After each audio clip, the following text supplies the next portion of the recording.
ಬರುವಾಗ ಸರ್ವೆ ಮಾಡಿದ್ರೆ ಭತ್ತ, ರಾಗಿ, ಕಬ್ಬು, ಬಾಳೆ ಈ ನೀರಲ್ಲಿ ನೀವು ನೋಡೋಕ್ಕೆ ಸಾಧ್ಯನೇ ಇಲ್ಲ. ಬರೀ ಕಳೆ ಮೇಲೆ ಸುಮ್ಮನೆ ಸುಳಿ ನೋಡ್ಬಿಟ್ಟು ಅಮೆಜಾನ್ ಕಾಡ್ ಥರ ಕಾಣುತ್ತೆ.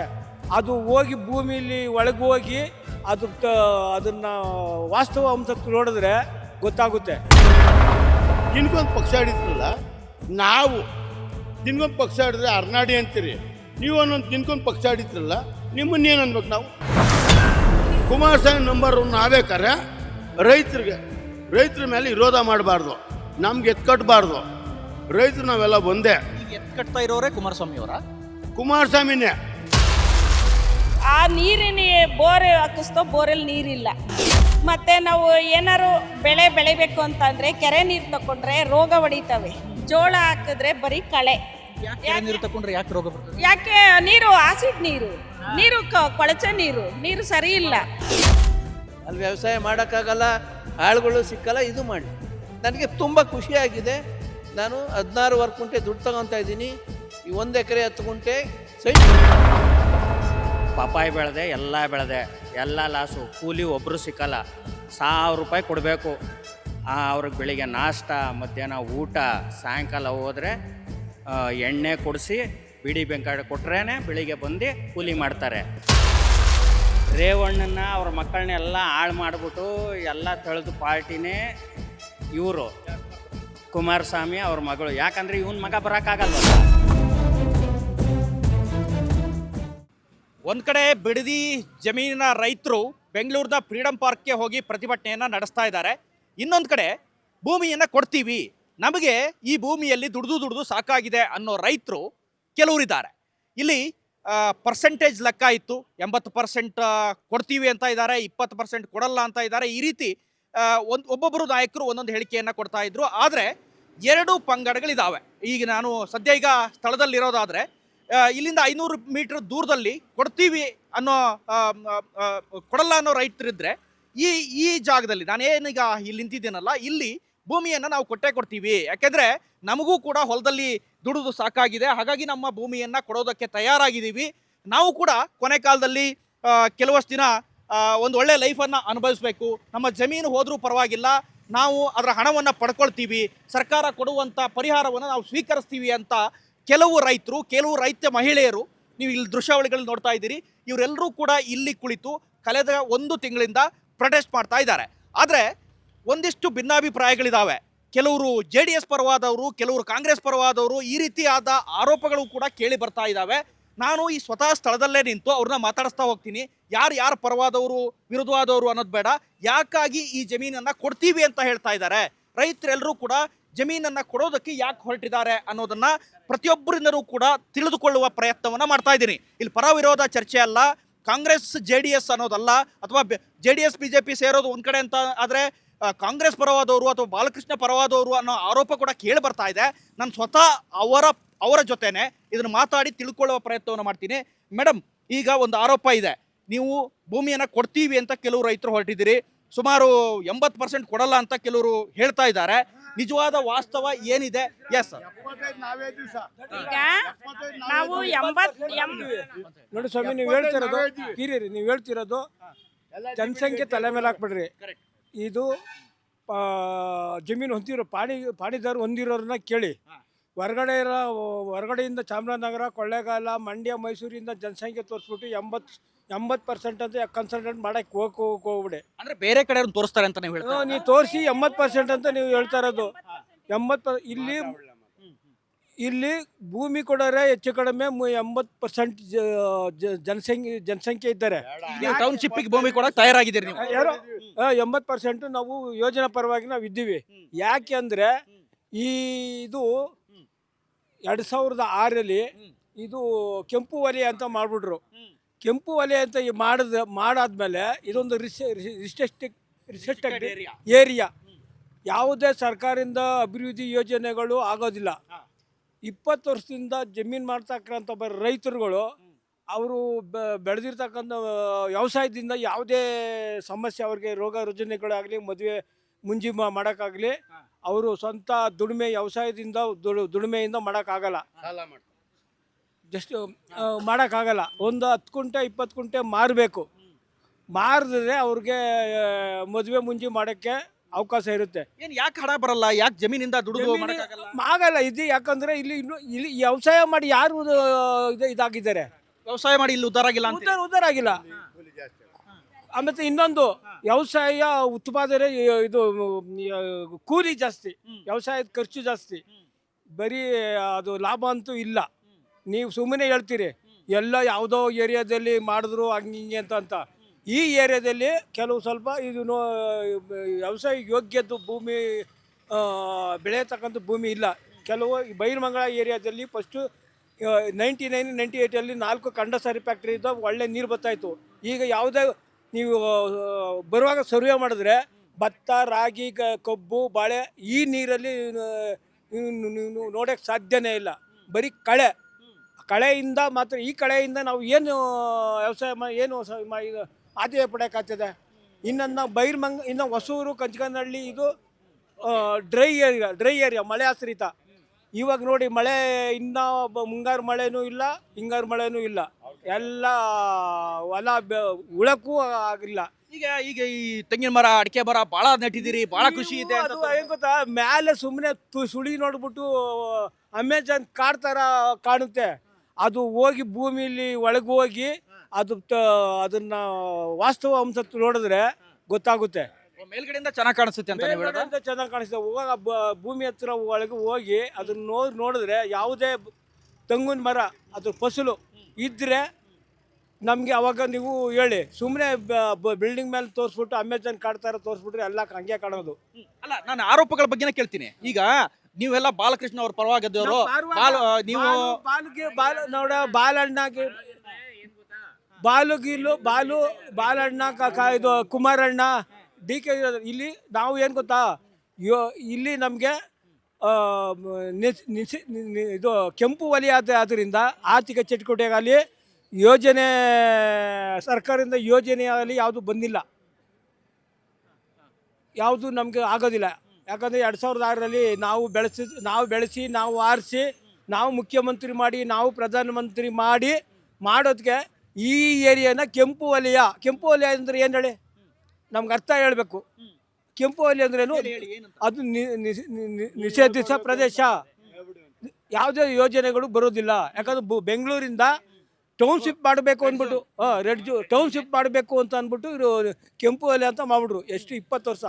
20 ವರ್ಷದಲ್ಲಿ ನಾವು ಜಮೀನ ನಾವು ಒಂದು ಮಾರಬೇಕಾದ್ರೆ ಅದು ಯಾವುದೇ ಒಂದು ಇವಾಗ ಇಲ್ಲಿ ಪದವೀಧರರು ಅವರೇ, ವಿದ್ಯಾವಂತರುಗಳಿದ್ದಾರೆ, ಸ್ವಂತ ಸಮಯ ಉದ್ಯೋಗ ಮಾಡಬೇಕು ಅಂತ ಇದ್ದಾರೆ. ಒಂದು DC ಕನ್ವರ್ಸೇಷನ್ ಆಗಲ್ಲ. ಕಾನೂನು ಸಮಸ್ಯೆ ಇದೆ.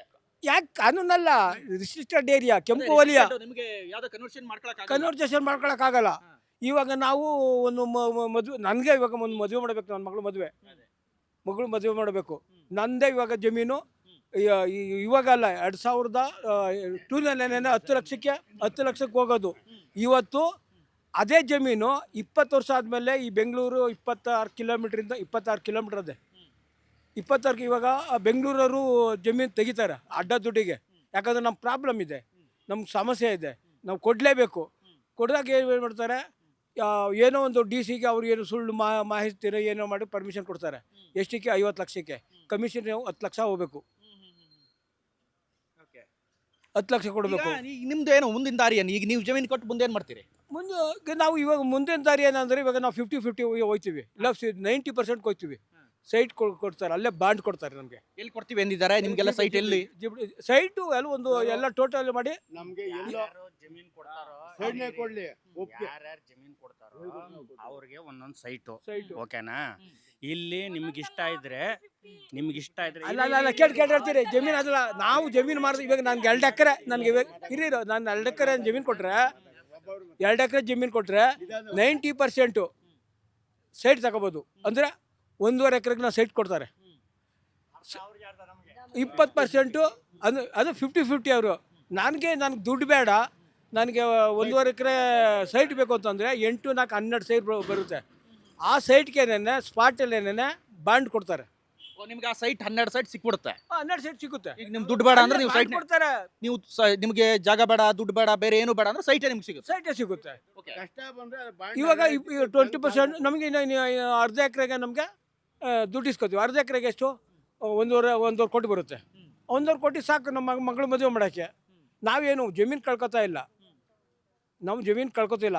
ಅಕಸ್ಮಾತ್ ನಾವು ಜಮೀನಿಗೆ ಪರಿಹಾರ ರೂಪದಲ್ಲಿ ನಿಮಗೆ ಹಣ ಕೊಡ್ತಾರೆ ಅಂತ. ನಾವು ಇವಾಗ ನಾನು ವ್ಯವಸಾಯಗಾರನೇ, ನನಗೆ ಬೇಕು, ನಾನು ವ್ಯವಸಾಯಗಾರನೇ, ನಾನು ಭೂಮಿ ಬೇಕು ವ್ಯವಸಾಯ ಮಾಡೋದು ಅಂದರೆ ಬೇರೆ ಕಡೆ ನಾನು ಜಮೀನು ನೀರಾವರಿ ತಗೋತೀನಿ.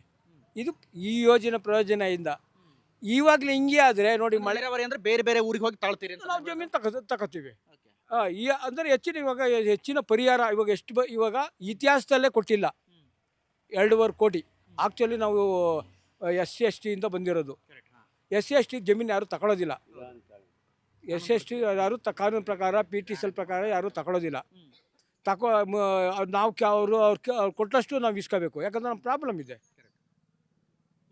ಆದ್ದರಿಂದ ಈ ಯೋಜನೆ ತುಂಬ ಅನುಕೂಲ ಇದೆ ಇಡೀ ಇಂಡಿಯಾದಲ್ಲೇ. ಈಗ ನಾವು ಜಮೀನು ಕೊಟ್ಬಿಟ್ಟು ಮಣ್ಣು ತಿನ್ಬೇಕು ಅಂತ ಹೇಳ್ತಾ ಇದಾರಲ್ಲ, ಅದು ಸುಳ್ಳು ಹಂಗಾರೆ? ಯಾರು ಈಗ ಯೋಜನೆ ಜಮೀನು ಕೊಡಲ್ಲ ಅಂತ ಹೇಳ್ತಾರೆ. ಹೇಳ್ತೀನಿ, ಅದು ನಿಜವಾದ ಸುತ್ತ ಸುಳ್ಳು. ಇವಾಗ ಮಣ್ಣು ತಿನ್ಬೇಕು ಅನ್ನೋರೇನೆ ಅವರೇ ಮಾರಿದ್ದಾರೆ. ಈಗ ಅಲ್ಲಿ ಹೇಳ್ತಾ ಇರೋರು ಮಾರಿದಾರ. ಮತ್ತೆ ಯಾಕೆ ಅವರು ಪ್ರೊಟೆಸ್ಟಿಗೆ ಬರ್ತಾ ಇದ್ದಾರೆ? ಪ್ರೊಟೆಸ್ಟಿಗೆ ಅಂದ್ರೆ ಆಲ್ರೆಡಿ ಕಳ್ಕೊಬಿಟ್ಟಿದ್ದಾರಲ್ಲ ಅಡ್ಡ ದುಡ್ಡಿಗೆ. ಇವಾಗ 20 ಲಕ್ಷಕ್ಕೆ 30 ಲಕ್ಷ ಕಳ್ಕೊಬಿಟ್ಟಿದ್ದಾರಲ್ಲ. ಯಾವಾಗ ಮಾರಿದ್ದಾರೆ? ಇದನ್ನೆಲ್ಲ ಮೊದಲೇ ಮಾರಿದಾರ ಅಂತ. ಮೊದಲೇ ಈಗ 2006ರಿಂದ ಈಚೆಗೆ ಇದೇ ಪ್ರಾಬ್ಲಮಿಂದ ಮಾರ್ಕೊಂಡಿದ್ದಾರೆ. ಇವಾಗ ವಿರೋಧದಿಂದ ಯಾರೊಬ್ಬರನ್ನ ಕೇಳಿ, ಅದು ಯಾರು ರೈತ ಮುಖಂಡನ ಕೇಳಿ, ಯಾರು ಸಣ್ಣ ಪುಟ್ಟ ಕೇಳಬೇಡ್ರಿ, ನೀನು ಜಮೀನು ನಿಮ್ಮ ಪಿತ್ತಾರ್ಜಿತ ಜಮೀನು ನೀನು ಉಳಿಸ್ಕೊಂಡಿದ್ಯಾ ಅಂತ ಕೇಳಿ. ಆಲ್ರೆಡಿ ಮಾರ್ಕೊಂಡಿದ್ದಾರೆ. ಮಾರ್ಕೊಂಡು ಈಗ ನಮ್ಮ ಆಸ್ತಿ ನಾವು ಉಳಿಸ್ಕೋಬೇಕು ಅಂತ ಬಂದವ್ರೆ. ನಾವು ಬಂಡೆ ಮೇಲೆ 3 ವರ್ಷ ಕಲ್ಲು ಹೊಡೆದು ಕಷ್ಟ ಬಿದ್ದು ನನ್ಗೆ 18 ನಂಬರ್ ಸರಿ ನಂಬರು, ನಾನು ನಮ್ಮ ಅಣ್ಣಂದು 11 ಎಕರೆ ಇದೆ. ನಾವು ಕಷ್ಟ ಬಿದ್ದು ನಮ್ಮ ತಂದೆ ತಾಯಿದು ಬರೀ 3 ಎಕರೆ, ನಾವೊಂದು 8 ಎಕರೆ ಮಾಡಿಕೊಂಡು ಅವತ್ತು ಮಾಡ್ದೋ. ನಮ್ಮ ಮಕ್ಕಳುಗಳು ಗೇಯಕ್ಕಾಗಲ್ಲ, ಕೂತ್ಕೊಳ್ಳಿ, ನಮ್ಮ ಮಕ್ಕಳು ಗೇಯಕ್ಕಾಗಲ್ಲ. ನಮ್ಮ ಮಕ್ಕಳುಗಳು ನಾವನ್ನ ಕಷ್ಟ ಬಿದ್ದು ಗೇದು ಕಂಡ ಮನೆ ಕಸ ಗುಡಿಸ್ತು, ಚರಂಡಿ ಬಳ್ದು, ಒಬ್ಬ ಎಂಟಿ ಜಗಳ ಓಡೋಗ್ಬಿಟ್ರೆ, ನಾನು ರಾಜಕೀಯ 45 ವರ್ಷ ರಾಜಕೀಯ ಮಾಡಿದವನು, ಎಂಟಿ ಓಡೋಗ್ಬಿಟ್ರೆ ಅವ್ರ ಮನೆ ಕಸ ಇದ್ರೆ ಗುಡಿಸ್ಬಿಟ್ಟು ಬಂದು ಅವ್ರ ಕಷ್ಟಕ್ಕೆ ನೋಡಿ ಅವ್ರ ಎಂಟಿಗಳನ್ನು ಸರ್ ಮಾಡಿ ಜೀವನ ಮಾಡೋದು ನಾವು. ಆದರೆ ಇವತ್ತು ಮೊದಲು ಏನಾಗದೆ ಅಂದರೆ, ಮೊದಲು ಭಾರಿ ಕಷ್ಟ ಸರ್. ನಾನು ಈ ರೋಡ್ ಮಾಡೋದು ಹೇಳ್ತೀನಿ.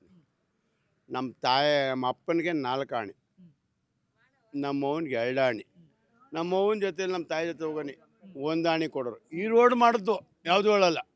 ಆ ಕಂಡಕ್ಟರ್ ಮಾತ್ರ ಒಂದು ಮೋರಿ ಕಟ್ಟಿದ್ರು, ಕೂಲಿ ಮಾಡಿದ್ನಿ, ಅವಾಗ ತೂತ್ ಕಾಸು ಹೊಡೆದಾರು ಪೋಣಿಸ್ಕೊಳ್ಳಿ, ತೂತ್ ಕಾಸು.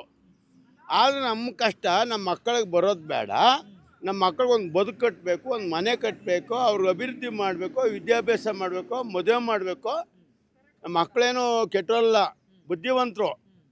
ಆದರೆ ಕೆಲವರು ಈ ಅಕ್ವೈರ್ ಆಗಲಿ ಅಂತ ಹೇಳ್ತಾವ್ರೆ, ಬಿರಿಯಾನಿ ತಿನ್ಕೊಂಡು ಅಂತ ಹೇಳ್ತಾರೆ. ಅದನ್ನ ಹೇಳ್ತಾರೆ. ಈಗ ನಿಮ್ಗೆಲ್ಲ ಸ್ವೀಟ್ ಹಚ್ಚಿದ್ರಂತೆ, ಬಿರಿಯಾನಿ ಎಲ್ಲ ಹಂಚಕ್ ನಿಮ್ಗೆ ಯಾರೋ ಬಂದು ಕೊಡ್ತಾರಂತೆ, ಅದೆಲ್ಲ ಹೇಳಿದ್ರು. ಹೌದು, ಸ್ವೀಟು ಬಿರಿಯಾನಿ ಎಲ್ಲ ಕೊಟ್ಟವ್ರೆ. ಇಲ್ಲಿಲ್ಲ, ಕೊಟ್ಟವ್ರೆ, ಸುಳ್ಳಿಲ್ಲ, ಕೊಟ್ಟವ್ರು ಸಹ ಕೊಟ್ಟವ್ರೆ. ಯಾರು ಬೆಳ್ಳಿಕೊಂಡು ಇರಲ್ಲ. ವಯಸ್ಸಿನ ಮಕ್ಕಳು ತಿನ್ನಬೇಕು. ಕುಮಾರಸ್ವಾಮಿ ಆಗಲಿ, ಕುಮಾರಸ್ವಾಮಿ ವಯಸ್ಸಿನಲ್ಲಿ ತಿನ್ನಲಿವೆ ಬಿರಿಯಾನಿ ಇವೆಲ್ಲ ತಿನ್ನಲಿವೆ. ಈಗ ಅವ್ರ ಮಕ್ಕಳು ತಿನ್ನಲ್ವೇ? ನಮ್ಮ ಮಕ್ಕಳು ತಿನ್ನಬೇಕು, ಕೇಳ್ಕೊತಾರೆ, ಕೊಡಿಸ್ತಾರೆ. ಆ ಬಿರಿಯಾನಿ ಇದು ಅದೇನು ಅನ್ನ ತಿನ್ನೋದು ಚಿನ್ನ ಯಾರು ತಿನ್ನಲ್ಲ. ಆದರೆ ಅಲ್ಲಿರೋ ರೈತರೆ, ಇಲ್ಲಿರೋ ರೈತರೆ. ನಾವು ರೈತರಲ್ಲಿ ಒಬ್ಬರನ್ನ ನನ್ನ ಇದನ್ನು ಒಂದು ಮಾತಾಡಲ್ಲ. ಆದರೆ ಅವ್ರು ಕೊಡಲ್ಲ ಅಂತಾರೆ, ನಾವು ಕೊಡ್ತೀವಿ ಅಂತೀವಿ. ನಮಗೆ ಕಷ್ಟ, ಹಿಂಸೆ. ನಮ್ಮ ಮಕ್ಕಳುಗಳು 5 ವರ್ಷ ಆಯಿತು, 5 ವರ್ಷ ಆಯಿತು. ನಿನ್ನ ಆಸ್ತಿ ಬರ್ಕೊಟ್ಟಿದ್ದೀನಿ ಅವ್ರಿಗೆ, ನಿನ್ನ ಆಸ್ತಿನ ತಲೆಯನ್ನು ಮಾಡಿಕೊಂಡ್ಬಿಟ್ಟು 3 ಜನ ಹೋಗಿ ಕೆಲ್ಸಕ್ಕೆ ಹೋಯ್ತಾವ್ರೆ. ಯಾಕೆ ಅಂದ್ರೆ ಈ ಕೊಳ್ಕೆ ನನಗೆ ಬೇಕಿಲ್ಲ, ಈ ಮಾಡ್ಕೋ. ಈಗ ನಂಗೆ ಹಿಂಸೆ. ಅಂದ್ರೆ ಇಲ್ಲಿ ರೈತರಾಗಿ ಇಲ್ಲಿ ಉದ್ಧಾರ ಆಗಕ್ಕಾಗಲ್ಲ ಅಂತೀರಾ? ನೀವು ಏನು ಹೇಳ್ತಾ ಇದ್ದೀರಿ? ಉದ್ಧಾರ ಆಗ್ಬೋದು ಸಹ, ನಿಮ್ಮಂಥ ವಯಸ್ಸು ಮಕ್ಕಳು ಉದ್ಧಾರ ಆಗ್ಬೋದು, ನಮ್ಮಂಥ ವಯಸ್ಸೋದಾಗಲ್ಲ. ಮಕ್ಕಳಿಗೆ ಹೇಳ್ವ, ನಮ್ಗೆ ಕಷ್ಟ ಅಲ್ಲ, ಮಾರಬೇಕಲ್ಲ. ಬ್ಯಾಂಕ್ ಸಾಲ ಮಾಡಿದೀವೋ, ಇನ್ನೊಂದು ಮಾಡಿದೀವೋ ಮಾರಬೇಕಲ್ಲ ಸರ್, ಅಲ್ವೇ? ಈಗ ಮಕ್ಕಳು ಕೆಲಸ ಮಾಡಲ್ಲ, ನೀವು ಮಾಡಬೇಕಾಗಿದೆ. ಮಾಡ್ಬೇಕಾಗೈತೆ. ಆ ವಾಸ್ತಿ ನಮ್ಮ ಮಕ್ಕಳನ್ನ ಕೇಳ್ದ. ನಮ್ಮ ಮಕ್ಕಳೇನೋ ಗೊತ್ತಾ, ನಮಗೆ ಏನೋ ಕೊಟ್ಬಿಡಿ, ನಾವು ಒಂದು ಬದುಕಟ್ಕೋತೀವಿ, ನಾವೇನು ಕೆಟ್ಟೋರಲ್ಲ, ನೀವು ಹಿರಿಯರು, ನೀವು ಕೆಟ್ಟೋರು ಆದ್ರೆ ಆಗ್ಬೋದು, ವಯಸ್ಸಾಯಿತು. ನಮ್ಮ ಮಕ್ಕಳುಗಳು ಬುದ್ಧಿವಂತರು, ಒಂದಿಷ್ಟು ಕಳಿಯೋರಲ್ಲ, ಒಂದು ಉಗುರು ಕೊಳೆನೂ ಕಳಿಯೋರಲ್ಲ. ಓಕೆ, ಈ ಜಮೀನು ಮಾರದಿ ಬಂದ ಹಣವನ್ನ ಬಳಸ್ಕೊಂಡು ಸರಿಯಾಗಿ ಜೀವನ ಮಾಡ್ತೀವಿ ಅಂತಾರ. ಜೀವನ ಮಾಡ್ತೀವಿ, ನಮ್ಮ ಮಕ್ಕಳು ವಿದ್ಯಾಭ್ಯಾಸ ಮಾಡ್ತೀವಿ, IT ಕಂಪ್ನಿಗೆ ಬಿಡ್ತೀವಿ, ನಾವು ಒಳ್ಳೆ ಪ್ರಾಜೆಕ್ಟ್ ತಗೋತೀವಿ, ನೀವು ನಮಗೆ ಬಿಟ್ಕೊಡಿ ಅಂತ ಮಕ್ಕಳು ಕೇಳ್ತಾವ್ರೆ. ಈಗ ಈಗ ಇನ್ನೊಂದು ಪ್ರಶ್ನೆ ನನ್ಗೆ. ಈಗ ಮುಖ್ಯಮಂತ್ರಿಗಳು ಮೊನ್ನೆ ಹೇಳ್ತಾ ಇದ್ರು, ಹೇಳಿ ಸರ್. ಕುಮಾರಸ್ವಾಮಿ ಅವರು ಕೈ ಹಿಸ್ಕೊಳ್ತಾ ಇದ್ದಾರೆ, ನಾನು ಮುಖ್ಯಮಂತ್ರಿ ಆಗ್ಬಿಟ್ಟೆ ಅಂತ ಅವರಿಗೆ ಹೊಟ್ಟೆ ಕಿಚ್ಚು ಸೊ ಅಂತ ಹೇಳ್ತಾ ಇದ್ದಾರೆ. ಸೊ ಇಲ್ಲಿ ಕುಮಾರಸ್ವಾಮಿ ಅವರು ಕುಟುಂಬದ ಜಮೀನು ಇದೆಯಂತಲ್ಲ, ಅದು ಎಷ್ಟಿದೆ ಏನಿದೆ ಅಂತ ಗೊತ್ತಾ ನಿಮ್ಗೆ? 36 ಎಕರೆ ಎಲ್ಲಿದೆ? ಇಲ್ಲೇ 36 ಎಕರೆ ಇದೆ, ಇಲ್ಲ ಅಂತ ಹೇಳಲ್ಲ. ಅಲ್ಲಿದ ಬಿಡಿ ಟೌನ್ಶಿಪ್ ಬಿಡಿ, ಯಾರೂ ಈಗ ನಾನು ಒಂದು ಸುತ್ತಿ ಕೇಳ್ತೀನಿ, ರಾಜಕೀಯರು ಎಲ್ಲ ಕಾಡು ಜಮೀನು ಮಾಡಿರ್ತಾರೆ, ಅವರ ರೇಗ ಅವರ ಹಣೆ ಬರ ರಚಿಗೋರ. ನಾನು ಬಡವ ರೈತ ಇಲ್ಲೇ ಕುಂತಿದ್ದೀನಿ, ನಾವು ಅಂತೀವಿ ಮುಂದಕ್ಕೆ ಹೋದರೆ ದೊಡ್ಡವರಾಯ್ತೀವಿ ಅಂದ್ಬಿಟ್ಟು ಮುಂದಕ್ಕೆ ಹೋಗ್ತಾ ಇದ್ದೀವಿ. ನಾವಿಗೆ ಸಾಕಾದ, ನಾವು ಒಂದು ಅಭಿವೃದ್ಧಿ ಮಾಡಬೇಕು, ಮಕ್ಕಳಿಗೊಂದು ಬದುಕಟ್ಕೊಡ್ಬೇಕು, ಮಕ್ಕಳನ್ನೊಂದು ನೀಟಾಗಿ ಮಡಗಬೇಕು. ಇದು ಈ ಮೊದಲು ನಮಗೆ 100 ವರ್ಷ ಆಯುಸ್ಸಿತ್ತು, ನನಗೆ ಆಲೆ 78 ವರ್ಷ ಆಯುಸ್ಸು. ಈಗ ವಯಸ್ಸು ನಮ್ಮ ಮಕ್ಕಳುಗಳು ನಮ್ಮ ಬಗ್ಗೆ ಇರ್ತಾರೋ ಇರಲ್ವ, ಅವ್ರಿಗೆ ಚೆನ್ನಾಗಿದ್ದಂಗೆ ಒಂದು ಬದುಕಟ್ಕೊಡ್ಬೇಕು, ಕಟ್ಕೊಡ್ಬೇಕು. ಇದು ಅಭಿವೃದ್ಧಿ ಆಗಲೇಬೇಕಲ್ವ ಸರ್? ಅಭಿವೃದ್ಧಿ ಬೇಕೇ ಬೇಕು. ಅವ್ರ ಆಸ್ತಿ ಅವ್ರು ಮಾಡಿಕೊಳ್ಳಿ, ಯಾರು ಕೊಡಲ್ಲ ಅನ್ನೋರು ಮಾಡಿಕೊಳ್ಳಿ, ನಾವು ಕೇಳಲ್ಲ, ನೀವು ಕೊಡ್ತೀವಿ ಅಂತ ಹೇಳ್ತಾ ನಾವು ಕೊಡೋಕ್ಕೆ ರೆಡಿಯಾಗಿದ್ದೀವಿ. ಆದರೆ ಒಂದು 2 ಮಾತು ತಿರುಗಿಸಿ ಮ್ಯಾಲಕ್ಕೆ ಮಾತಾಡ್ತೀನಿ. ಈಗ ಬೆಂಗಳೂರಿನಲ್ಲಿ ಮೆಷಿಕ್ನಲ್ಲಿ ಕೆರೆ ಇತ್ತು, ಹೊಡೆದಾಕ್ಬಿಟ್ಟು ಈಗ ಟೌನ್ಶಿಪ್ ಮಾಡಲ್ವ. ಕೆಂಗೇರಿ ರುಸ್ವಾತಿಯಿಂದ ನೀರು ಬತ್ತು. ರುಸ್ವಾತಿ ನದಿಲಿ ಎಷ್ಟು ಮರ ಮುಟ್ಟಿದ್ದ ಎಲ್ಲ ಉಳಿಸ್ಬಿಟ್ಟ, ಸೈಟ್ ಮಾಡ್ಬಿಟ್ಟು. ಈಗ ನಮ್ಮ ಮರಗಳು ಮುಟ್ಗಳು ಹಾಕಿದ್ದೀವಿ. ಅಯ್ಯೋ, ಇವತ್ತು ನೋಡಿದ್ರೆ ಬೆಳಗ್ಗೆಲ್ಲ ಎಲ್ಲ ಉಳ್ಳೋಯ್ತವೆ, ಬೈಕಬೇಡಿ, ಒಂದು ವಿಡಿಯೋ ಮಾಡ್ತೀನಿ ಯಾವಾಗನ. ರೋಗ ಜಾಸ್ತಿ, ಮನ್ಸಂಗೆ ಎಷ್ಟು ರೋಗನೋ ಮರ ಮುಟ್ಕೋ ಅಷ್ಟೇ ರೋಗ ಮುಟ್ಕು, ಏನೂ ಆಗಲ್ಲ ರೈತನಿಗೆ. ಅವ್ರವ್ರ ರೋಗ ಅವ್ರವ್ರ ಇದು. ನಾವು ಕೊಡಲ್ಲ ಅನ್ನೋರು ಮಡಿಕೊಳ್ಳಿ, ನಾವು ಕೊಡೋಕೆ ರೆಡಿಯಾಗಿದ್ದೀವಿ ಸರ್, ನಮ್ಮ ತಗೊಳ್ಳಿ. ನಮಗೆ ಸೈಟ್ ಬೇಕು, ಕಾಸೇನು ಬೇಡ, ಒಂದು 5 ಕುಂಟೆದು ಬೇಕು ಖರ್ಚು ಕಾಸು. ವಯಸ್ಸಾದ್ಮೇಲೆ ಏನನ್ನ ಮಕ್ಕಳು ನೋಡಬೇಕಲ್ಲ, 5 ಕುಂಟೆದು ಮಾತ್ರ ಮಡಿಕೋತೀನಿ, ಉಳಿದೆಲ್ಲ ಮಕ್ಕಳೇ ಮಡಿಕೊಳ್ಳಿ, ಚೆನ್ನಾಗಿರಲಿ ಮಕ್ಕಳು. ಆದರೆ ನಮ್ಮ ಮಕ್ಕಳು ಆ ಬುದ್ಧಿ ಕಲಿಯಲ್ಲ, ನಮಗಿನ್ನ ಫಸ್ಟ್ ಕ್ಲಾಸ್ ನಂಬರ್ 1 ನಮ್ಮ ಮಕ್ಕಳುಗಳು ಒಳ್ಳೆ ಜೀವನ ಮಾಡ್ತಾರೆ. ದುಡ್ಡು ಕಡಿಮೆ ತಗೊಳ್ತೀರಿ, ಹಂಗಾರೆ ಸೈಟ್ ತಗೊಳ್ತೀರಿ ಸೈಟ್ ಈಗ ಕೊಡೋ ದುಡ್ಡಲ್ಲೇ.